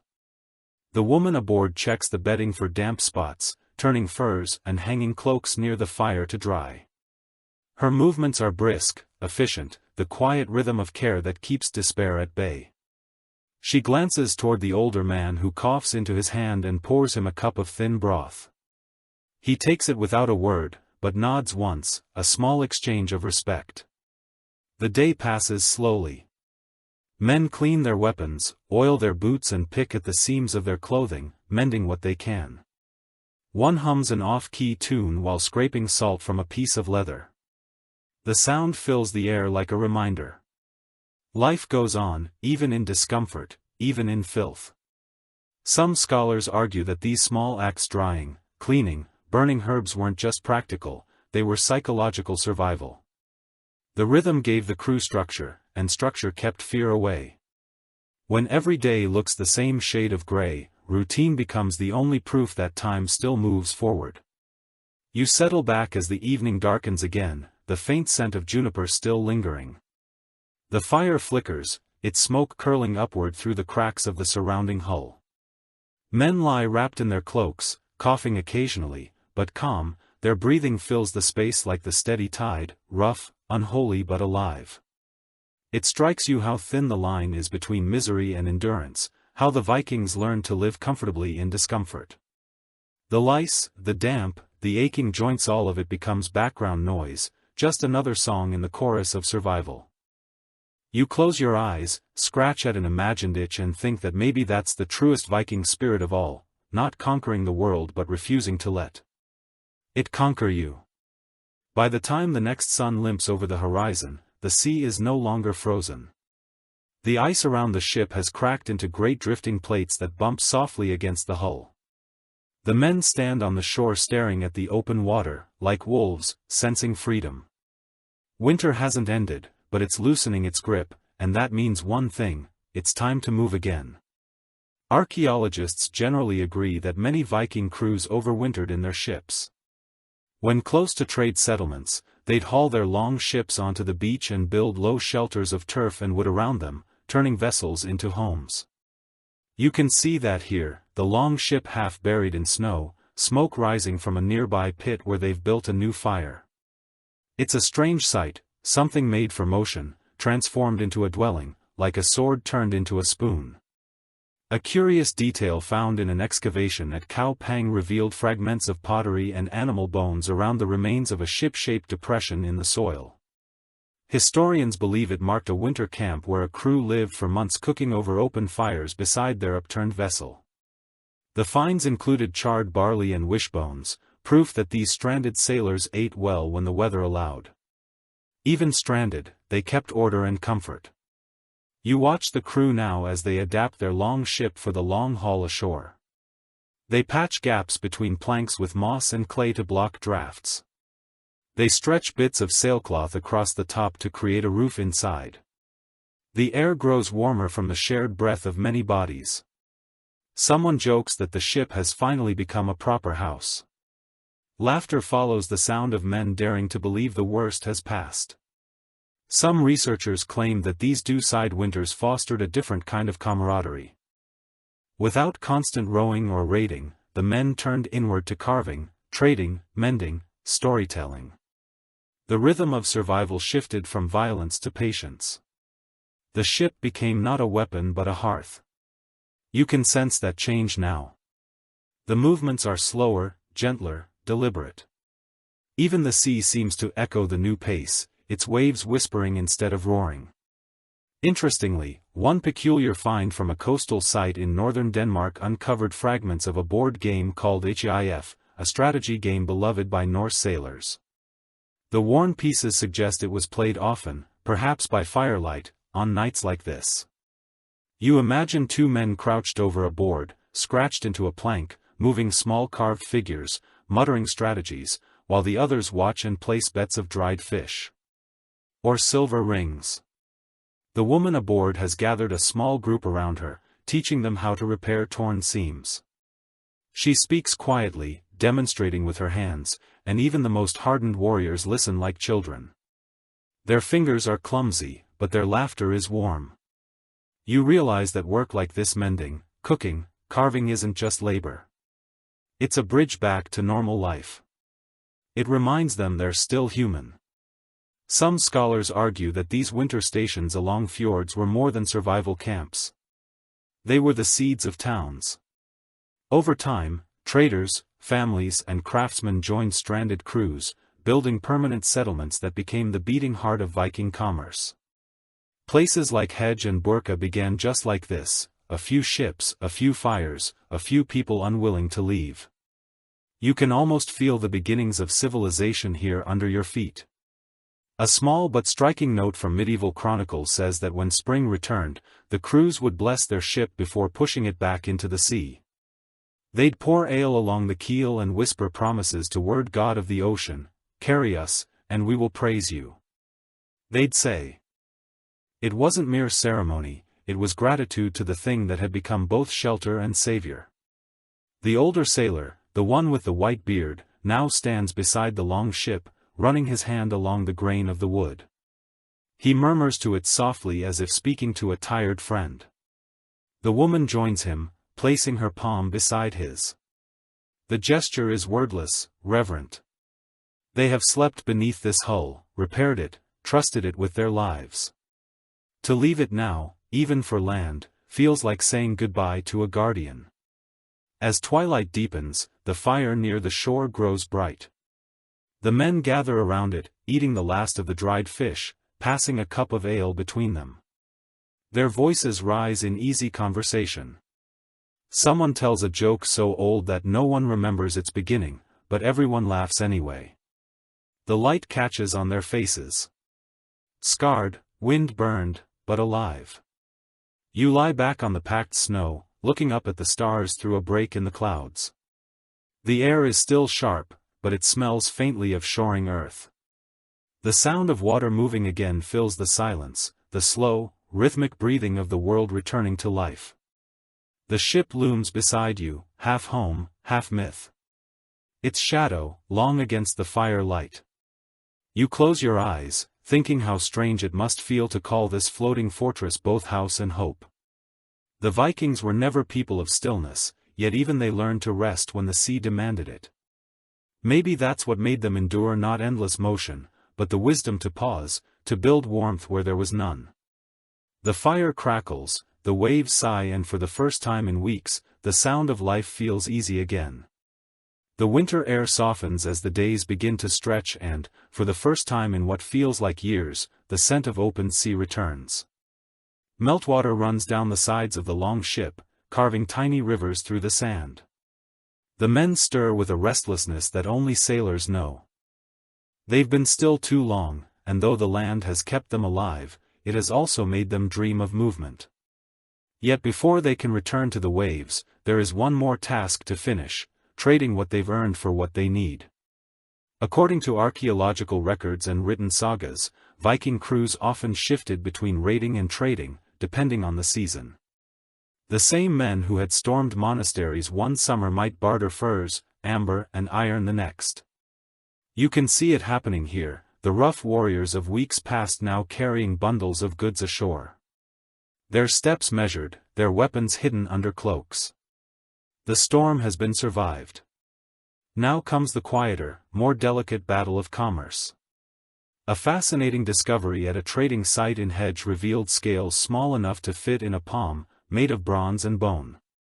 The balance weights were shaped like tiny discs, each marked with runes for value. These weren't pirates. They were accountants of survival. You imagine the crew now crouched over a table of driftwood, counting silver coins beside bundles of fur stiff with frost. Some researchers note that Viking trade was more than survival. It was adventure in its own right. The men who once sailed to plunder learned that wealth gained through exchange was cleaner, longer lasting. Yet the line between trade and raid was thin. You can see the unease on their faces as local merchants approach, a mix of curiosity and caution. No one trusts easily when one's reputation is built on steel. The woman aboard acts as translator. Her voice cuts through the murmuring crowd. Steady and clear, she points to a small pile of goods, bear pelts, carved bone combs, a few amber beads, and names their worth in the local tongue. The merchants nod intrigued, coins change hands, and the crew relaxes a little. For the first time in months they can imagine comfort, fresh provisions, sharper tools, perhaps even a barrel of meat to warm the next cold night. Interestingly, one peculiar artifact from the Viking market at Koh Pang shows an inscription scratched into a silver coin, "Sleep bought here." Historians puzzle over it, but the phrase fits perfectly. The Vikings weren't just buying goods, they were buying rest, permission to stop running, if only for a few nights. You can almost see one of them clutching his coin, thinking of it as a ticket to peace. Archaeologists generally agree that trading voyages gave Vikings glimpses of a wider world. The goods they touched carried the smell of far-off lands, spices from the east, silk from Byzantium, strange resins and oils that promised warmth they'd never known. You imagine the wonder of holding such objects after weeks surrounded by nothing but ice and smoke. The crew handles each item reverently, as though the foreign texture itself were a kind of magic. Some scholars argue that trading softened the Viking spirit, teaching them to see value in patience instead of conquest. Others insist it made them more dangerous because it gave them knowledge, maps, languages, alliances. The truth likely lies somewhere in between. But here, on this quiet shore, what you see is simple men learning that peace has its own rewards. A small, curious note from Norse law codes mentions that during trading season, violence on the docks was forbidden. To draw blood in a marketplace meant exile. Even the fiercest warriors respected that law, for it allowed commerce to thrive. You can sense that restraint now. The men move slowly, almost ceremoniously, keeping their voices low. Their swords remain sheathed, their hands busy with ropes and bundles instead of blades. The older sailor sits apart, watching the exchange with a faint smile. He's seen both sides of Viking life, the wildness of raids and the quiet power of trade. He murmurs something to the younger men beside him. Silver is a better friend than vengeance. They nod, half understanding. Youth loves danger, but age knows profit tastes sweeter by dusk. The crew has traded enough to restock their supplies. The fire near the shore burns again, its smoke curling into the sky. They eat better tonight, smoked fish, bread still soft from the merchants' ovens, a sip of honeyed drink that warms the throat. The laughter that follows is easy, the kind that asks nothing of the gods. You lie back and watch the men counting their coins under the flickering firelight. Each piece of silver glints like a captured star, tiny rewards for weeks of frost and fear.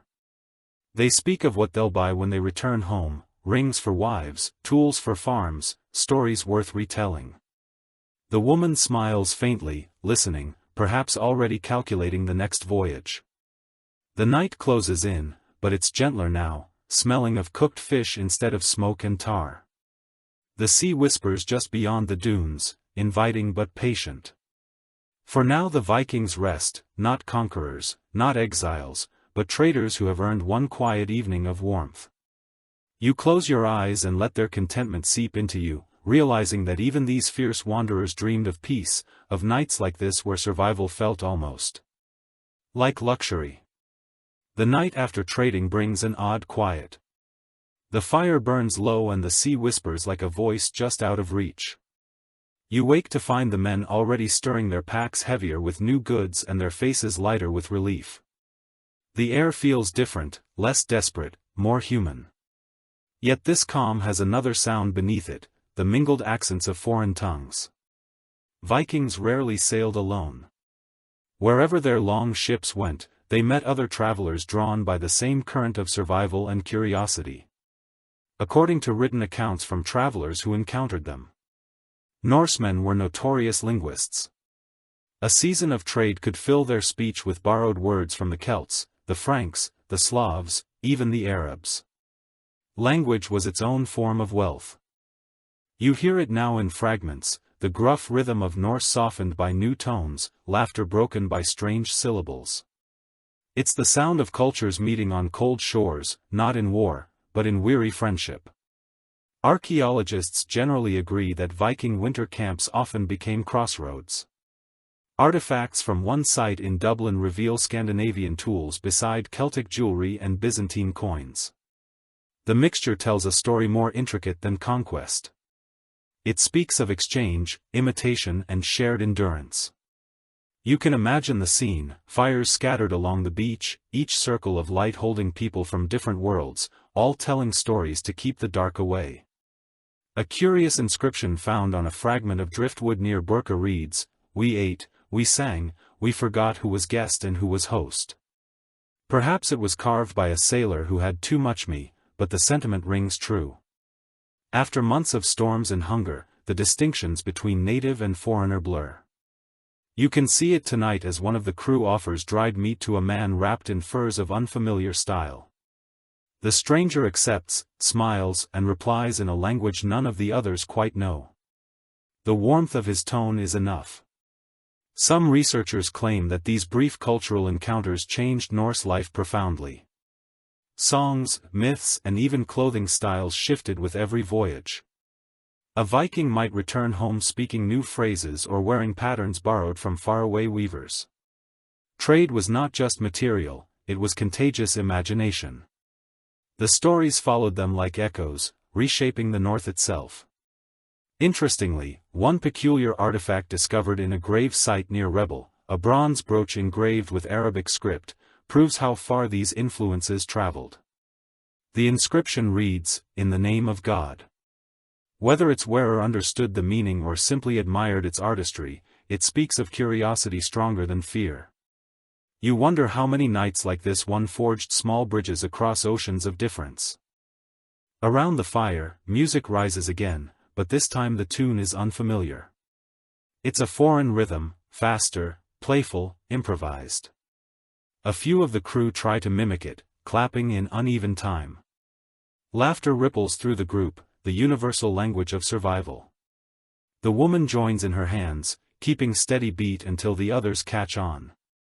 Soon, strangers and shipmates sing together the rhythm, stitching them into one brief, perfect circle of sound. Some scholars argue that these moments of cultural exchange humanized the Vikings, tempering their fierce reputation.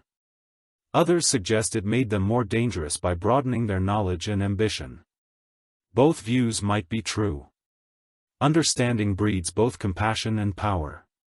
You can feel that duality in the air, the thrill of discovery laced with the awareness that this peace, like everything at sea, won't last forever. A lesser-known anecdote from the saga of Eric the Red tells of a crew that adopted an Irish prayer for safe passage and recited it alongside their own to word, "Two gods, one sea." The scribe wrote.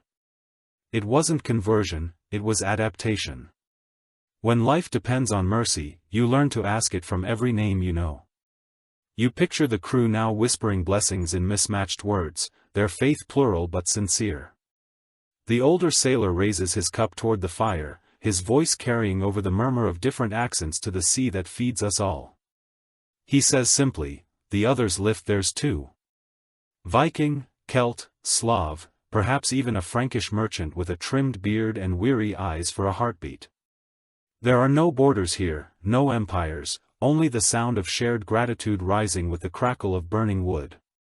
As the fire burns lower, the strangers drift away toward their own camps, their laughter fading into the night. The crew remains behind, quieter now, each man gazing into the embers, as if seeing more than flame. You feel the strange intimacy that lingers after connection, the understanding that for one night at least they belong to something larger than tribe or tongue. You lie back, the stars wheeling above like slow sparks from the fire, the air smells of salt and woods, and somewhere beyond the dunes, a voice still sings in that foreign rhythm, faint but beautiful. Furthermore, you close your eyes and let it blend with the sea's sigh, thinking that perhaps this is what all journeys seek in the end, not conquest or glory, but a song shared across the cold. The next morning comes, softly, pale and windless. The beach is littered with footprints from the night before, some wide and bare, others narrow and foreign, all now dusted with frost. The fire has burned itself to white ash around the long ship. The crew moves slowly, still wrapped in the echo of music and laughter. The storm, the hunger, even the fear, feel distant. What remains is something quieter, steadier, endurance polished into pride. Archaeologists generally agree that reputation was the invisible armor every Viking war strength could break, but endurance became legend. The sagas praise heroes who survived more winters than they fought battles, who endured shipwrecks, disease and endless nights. Here, on this silent shore, that spirit lingers. The men have stopped talking about raids and spoils. Now they speak of how they endured the sea, the cold, and the long sleep of ice. A curious find in a Swedish burial mound revealed a carved bone amulet etched with the words, "The cold bowed to me." Perhaps it was a boast, perhaps a prayer, but it captures something essential. Survival wasn't mere luck, it was victory, and victory was sacred. You can imagine one of these men whispering the same phrase as he tightens his belt against the morning chill. Some researchers suggest that this reverence for endurance shaped the Viking worldview itself. Their gods were not immortal in the usual sense. Even Odin was fated to die at Ragnarok. Yet that knowledge didn't weaken faith. It strengthened it. If even gods could meet their end with courage, then so could men. To last one more day was to honor that cosmic defiance. The crew goes about its morning in silence. The woman feeds the fire, the younger sailors gather driftwood. The older man checks the ship's hull. There is no hurry, no complaint. Their movements are slow, deliberate, confident. They've learned patience, the kind that comes only after you've seen the sea take everything but your will. Interestingly, one peculiar inscription found on a run-stone marsala reads, "He did not fall, he simply stayed." Historians debate its meaning. Was it carved for a soldier, a sailor, or someone who simply survived too many winters to be forgotten? Whatever its origin, it feels true here. To stay alive was the purest kind of bravery. A curious but often overlooked custom among longship crews was the ritual of silence after hardship, for 1 full hour, after a storm or a battle. No one would speak. It wasn't superstition, it was reflection. The silence honored both fear and gratitude, acknowledging that survival carried weight. You sense that same unspoken reverence in the air. Now the men work without words, the sound of yes and ropes replacing conversation. Some scholars think this stoic pride gave rise to the Viking phrase cold glory, the quiet satisfaction of endurance without witnesses. It wasn't the loud triumph of victory, but the inward warmth of still being here when the world expected you gone. You see it in their faces now, eyes squinting into the gray horizon, lips curved in half, smiles that say, "We outlasted it." The older sailor finishes checking the ropes and stands back. His shoulders sag but his eyes shine. "Good wood," he says, simply patting the side of the ship, still breathes. The others nod.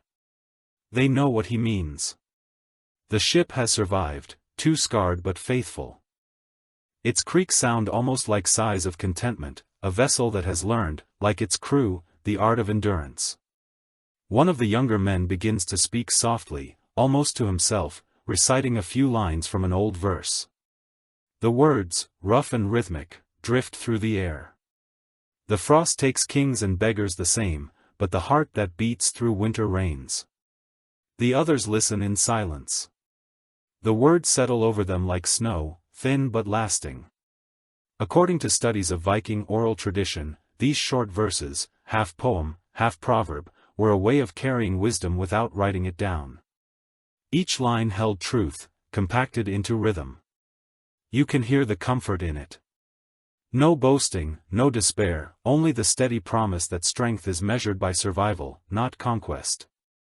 The woman smiles faintly at the verse, tossing another piece of wood onto the fire.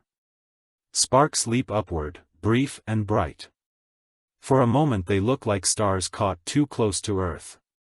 As the day fades, the men sit by the fire again, sharpening blades, checking gear. But there's no urgency now. Their work feels ceremonial, as if sharpening memory instead of weapons. You realize that what they seek isn't just the next voyage, it's the quiet prestige of endurance itself. Every scar, every frostbitten fingertip, every cracked nail tells a story worth more than silver. Night comes early, painting the world in shades of steel. The fire's warmth feels deeper tonight, earned rather than borrowed. Around it, faces glow faintly, gold in the gloom. They've learned something that only hardship can teach, that survival isn't luck or strength alone, it's the will to keep breathing when everything else stops. You close your eyes and listen to the gentle rhythm of the sea returning to life, the long ship creaking softly beside the fire. These people who have lived half their lives on water and half in cold, have found something rare, peace born of exhaustion, pride born of persistence. The sound of waves mingles with the crackle of flame, and together they whisper the same quiet truth: to endure is to triumph. By the next morning, the air carries the faintest smell of shoring soil. The ice at the water's edge groans and breaks apart like old glass. The crew gathers in silence, each man squinting toward the horizon where mist still clings to the sea. It is time to leave. The woman's voice cuts through the cold. We sail when the tide rises. Simple words, but they carry the weight of months of waiting. Archaeologists generally agree that preparing a long ship for departure after winter required nearly as much care as its construction. The sea was no place for impatience.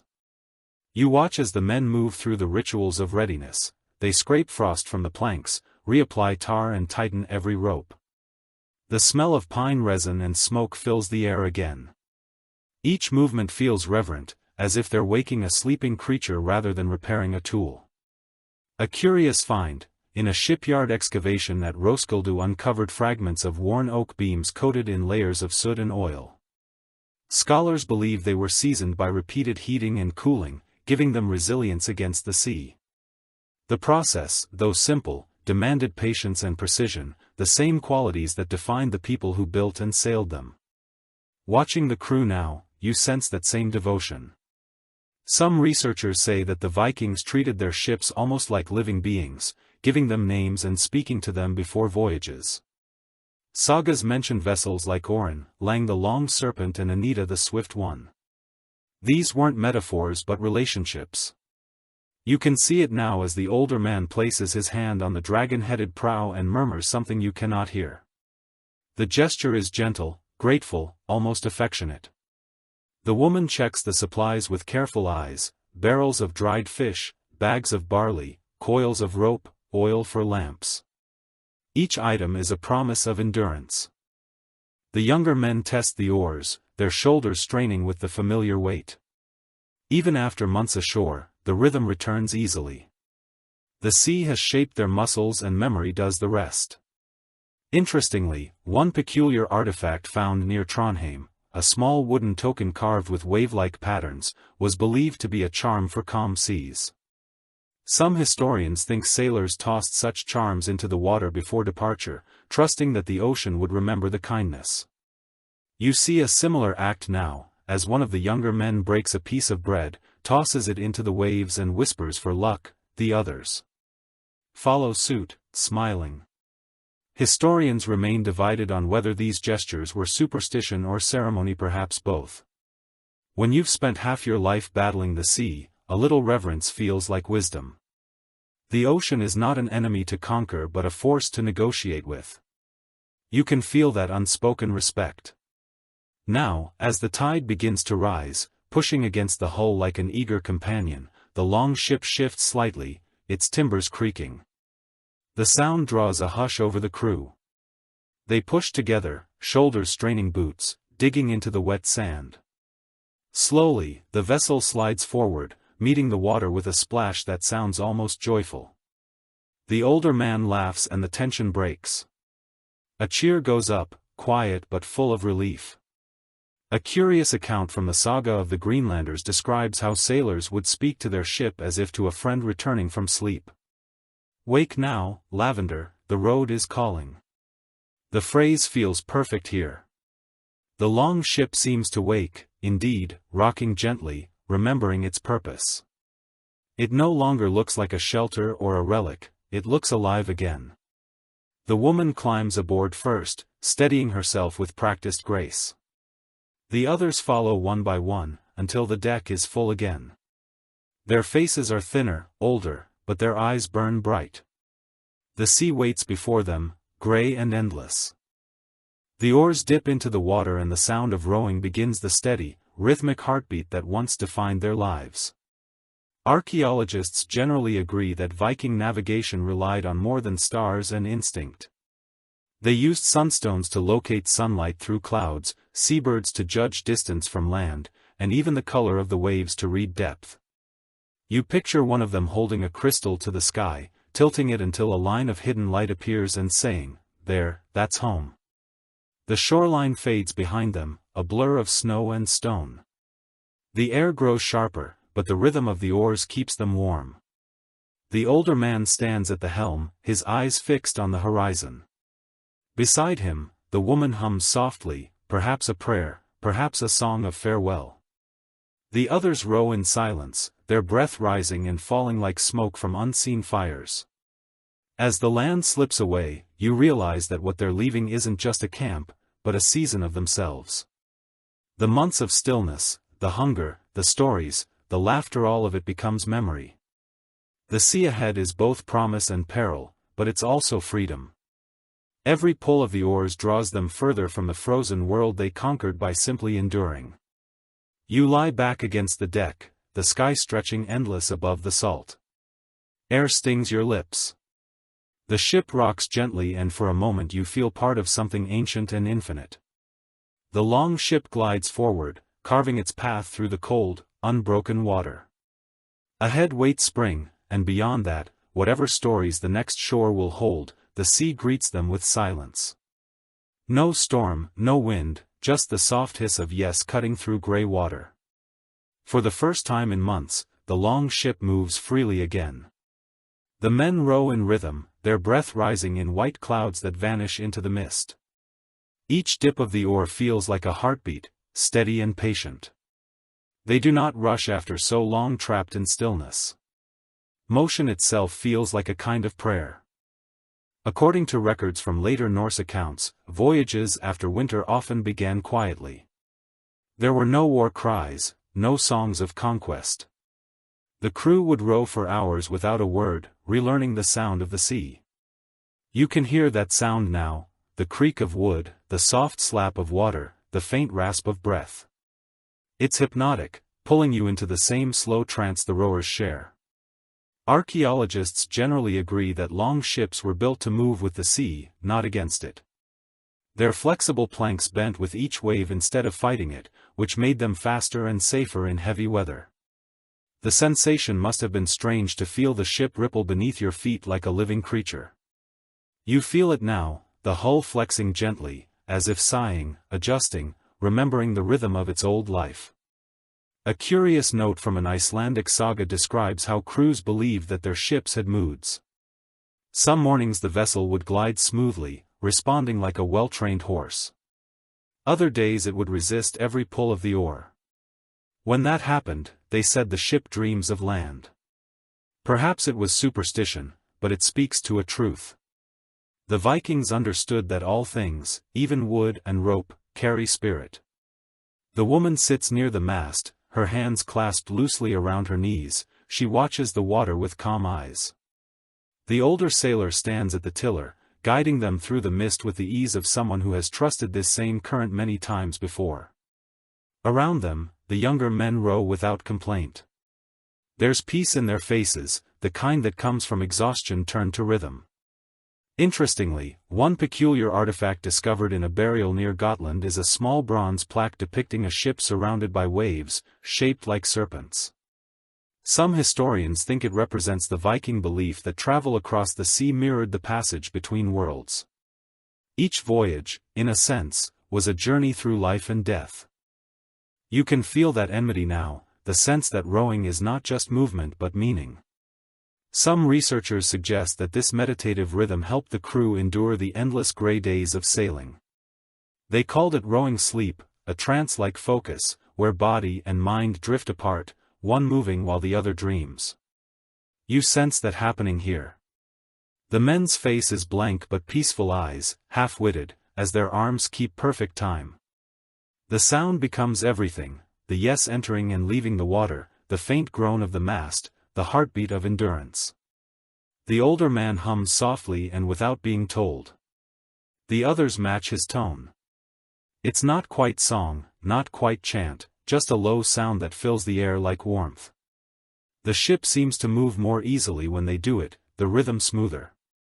It's as if the ocean itself listens and answers.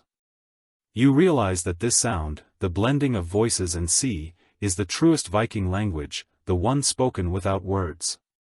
Historians often remark that Norse sailors read the sea the way poets read silence, the tilt of the waves, the feel of wind on their cheeks, even the taste of salt on the air told them where they were. You see it now as the helmsman raises his head, tasting the wind before speaking east.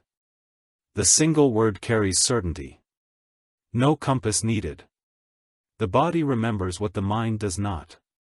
A curious tradition from Greenlandic voyages involved throwing a piece of silver into the sea. When the first gull appeared after winter, the offering was to thank the gods for returning the world's movement. You see the same now as one of the younger men pulls a coin from his pouch, kisses it and flicks it into the waves. The sound is soft, swallowed. Instantly the gesture feels like promise. We will not waste this freedom. The mist begins to thin, the horizon brightens into pale gold, the first real sunlight in what feels like forever. It spills across the ship's deck, lighting up frost crystals that glitter like jewels. The men blink, their faces softening in the warmth. The woman lifts her head toward the light and smiles, eyes closed for a brief moment. The entire crew seems to breathe together, the same quiet sigh of relief. Somewhere in the distance a gull cries, the first one since the ice broke. The sound slices through the calm like a blessing. The older man nods once, the corners of his mouth twitching into a small private smile. "We're home to the world again," he says quietly. The others murmur their agreement. Too tired for cheer, too wise for disbelief. The ship glides onward, cutting through sunlight that turns the sea to glass. You lie back watching clouds drift like ghosts above. The water below mirrors them so perfectly it's hard to tell which way is sky and which is ocean. The rhythm of the oars continues, steady and patient, a song without beginning or end.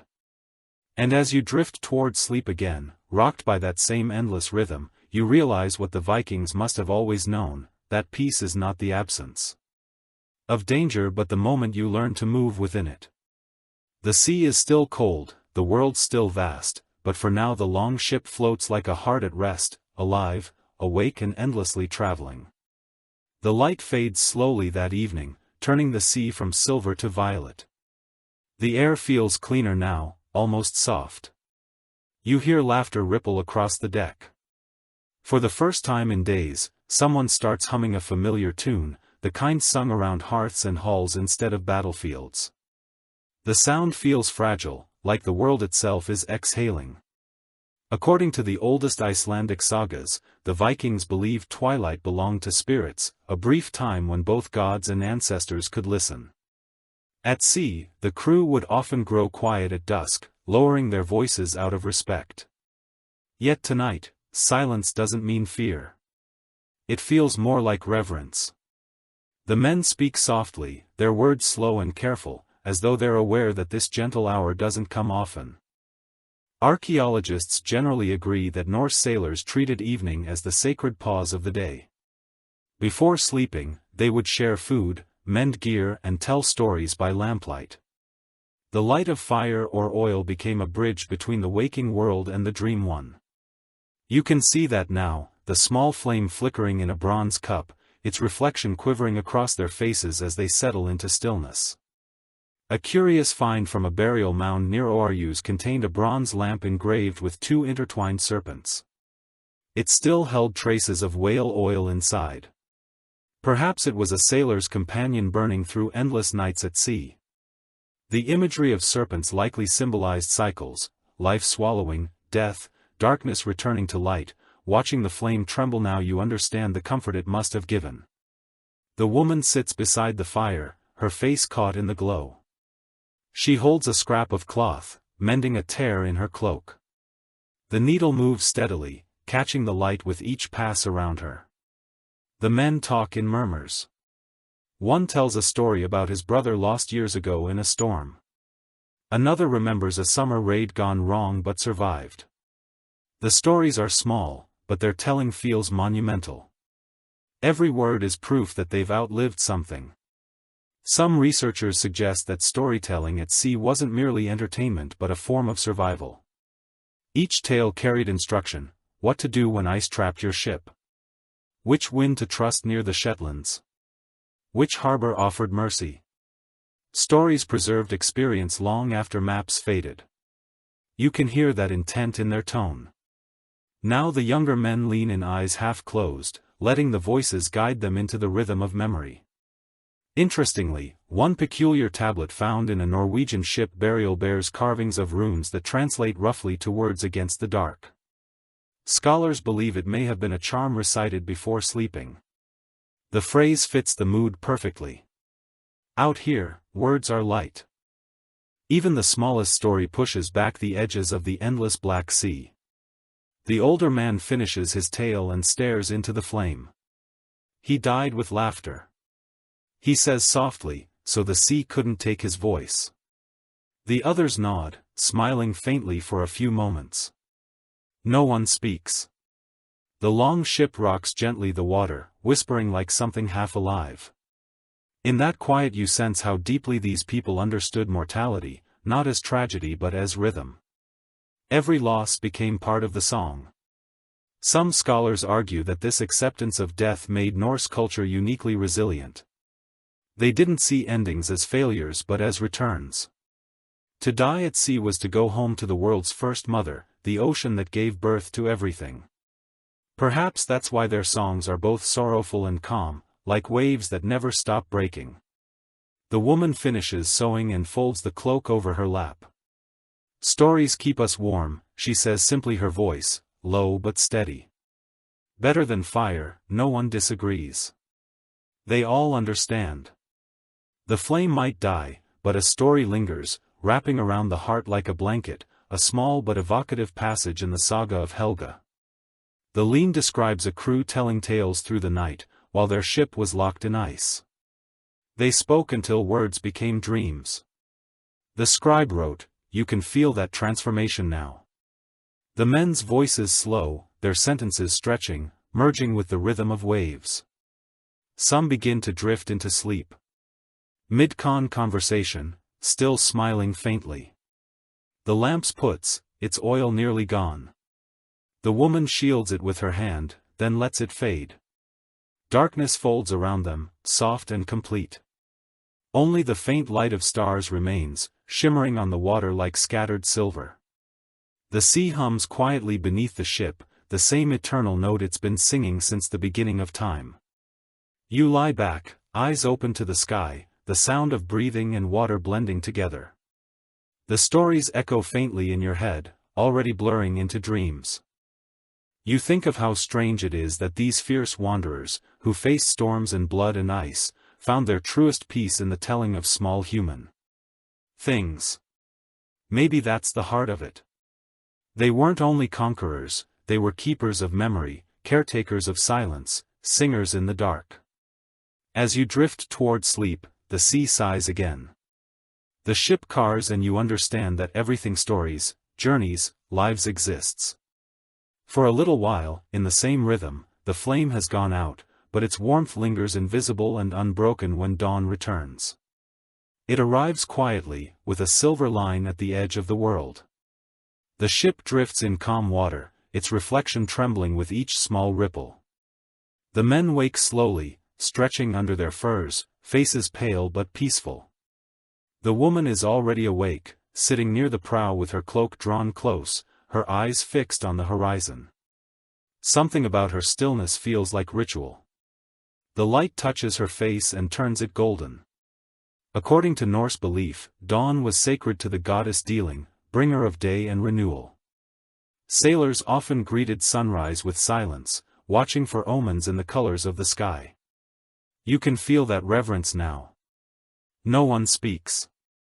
The sea mirrors the faint pink glow overhead, and for a moment it looks as though the whole world is breathing again after a long sleep. Archaeological studies of Viking ritual objects suggest that morning light held special importance for travelers. Small amber pendants shaped like suns were found in ship burials, likely meant to carry daylight into the next world. You imagine how comforting that idea must have been, to believe that even after death the morning would find you.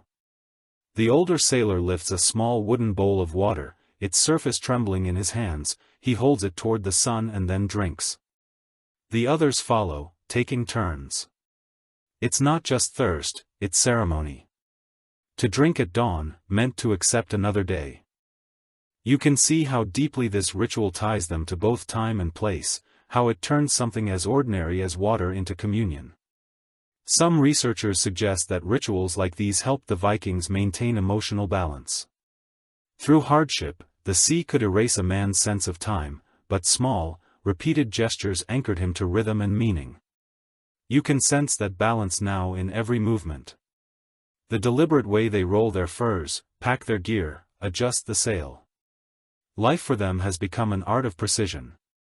Each act a way to keep despair at bay.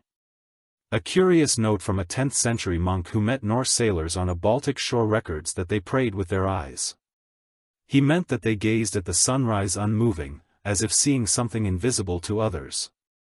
Perhaps he misunderstood, perhaps they simply understood that silence could be a kind of faith. The woman stands and moves to the center of the deck. She reaches into her pouch and scatters a handful of dried herbs onto the sea. The smell rises instantly, sharp, sweet and strange, juniper maybe, or sage. The smoke drifts across the deck and wraps around the men's faces. One of them closes his eyes and whispers, "For safe return." Interestingly, one peculiar find from the island of Garland revealed a small clay bowl containing ash and charred herbs buried beneath the keel of a long ship. Historians believe it was part of a blessing for journeys. The symbolism is beautiful: fire beneath water, protection born from both elements. You can almost imagine that same invisible fire burning quietly beneath this ship, now unseen but present. The sun climbs higher. The sea glitters. The men begin to row again, their yes, dipping in perfect rhythm. Each stroke looks effortless, but you can see the strain in their shoulders, the quiet grit behind the harmony. They are creatures of motion once more, their bodies and ship moving as one. The sound of yes echoes like a heartbeat across the still water. Some scholars have described the Viking approach to travel as a form of meditation, the body working in repetition until thought dissolves into rhythm. You feel that now, the quiet merging of sound and breath, wood and water, strength and surrender. It's as if the entire crew has slipped into the same slow dream, carried not just by wind and tide but by something deeper. The older man looks up, eyes scanning the horizon. "Land soon," he murmurs. The woman nods and a faint smile touches her face. The younger men straighten their fatigue, easing at the promise of ground. The sea ahead looks different now, brighter, speckled with sunlight. Even the waves seem gentler, as if guiding them toward rest. A small, lovely detail from Norse travel poems says that sailors could smell land before they saw it, the faint sweetness of earth carried on the breeze. You breathe in deeply and catch it too. A hint of pine and damp soil, the perfume of something alive. After weeks of salt and frost, the scent feels miraculous. The men row harder now. The rhythm quickens, echoing off the water. The ship glides faster, the prow slicing through sunlight. The woman grips the side rail, her eyes fixed ahead. The older man laughs, a sound deep and unguarded, and for the first time you hear joy in their voices, pure, uncomplicated joy. The faint shape of coastline appears at last, rising out of mist. The men shout their exhaustion. Forgotten, they have returned to the world of roots and fire, to solid ground. The ship surges forward as if it too longs for rest. The oars lift one last time, glittering with drops of gold light. You lie back watching the sky grow wide and blue above them. The long ship, scarred and weathered, glides toward shore, and for a brief moment it looks weightless, as if the sea itself carries it home, like a promise kept.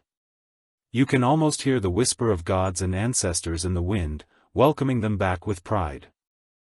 The tide swells beneath you, the air sweetens, and the world, after so many frozen nights, finally feels kind again.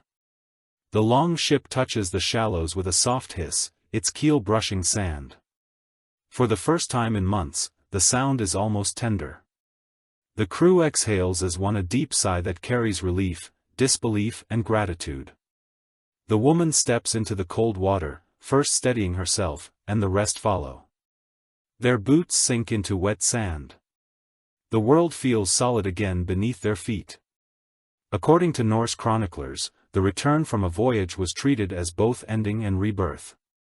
Every man who set foot on land after months at sea was symbolically newborn, cleansed by hardship and reclaimed by the earth. You can sense that feeling now. They look around, as though seeing color for the first time, the gray of the sky suddenly soft, the green of distant grass, almost painful in its brightness.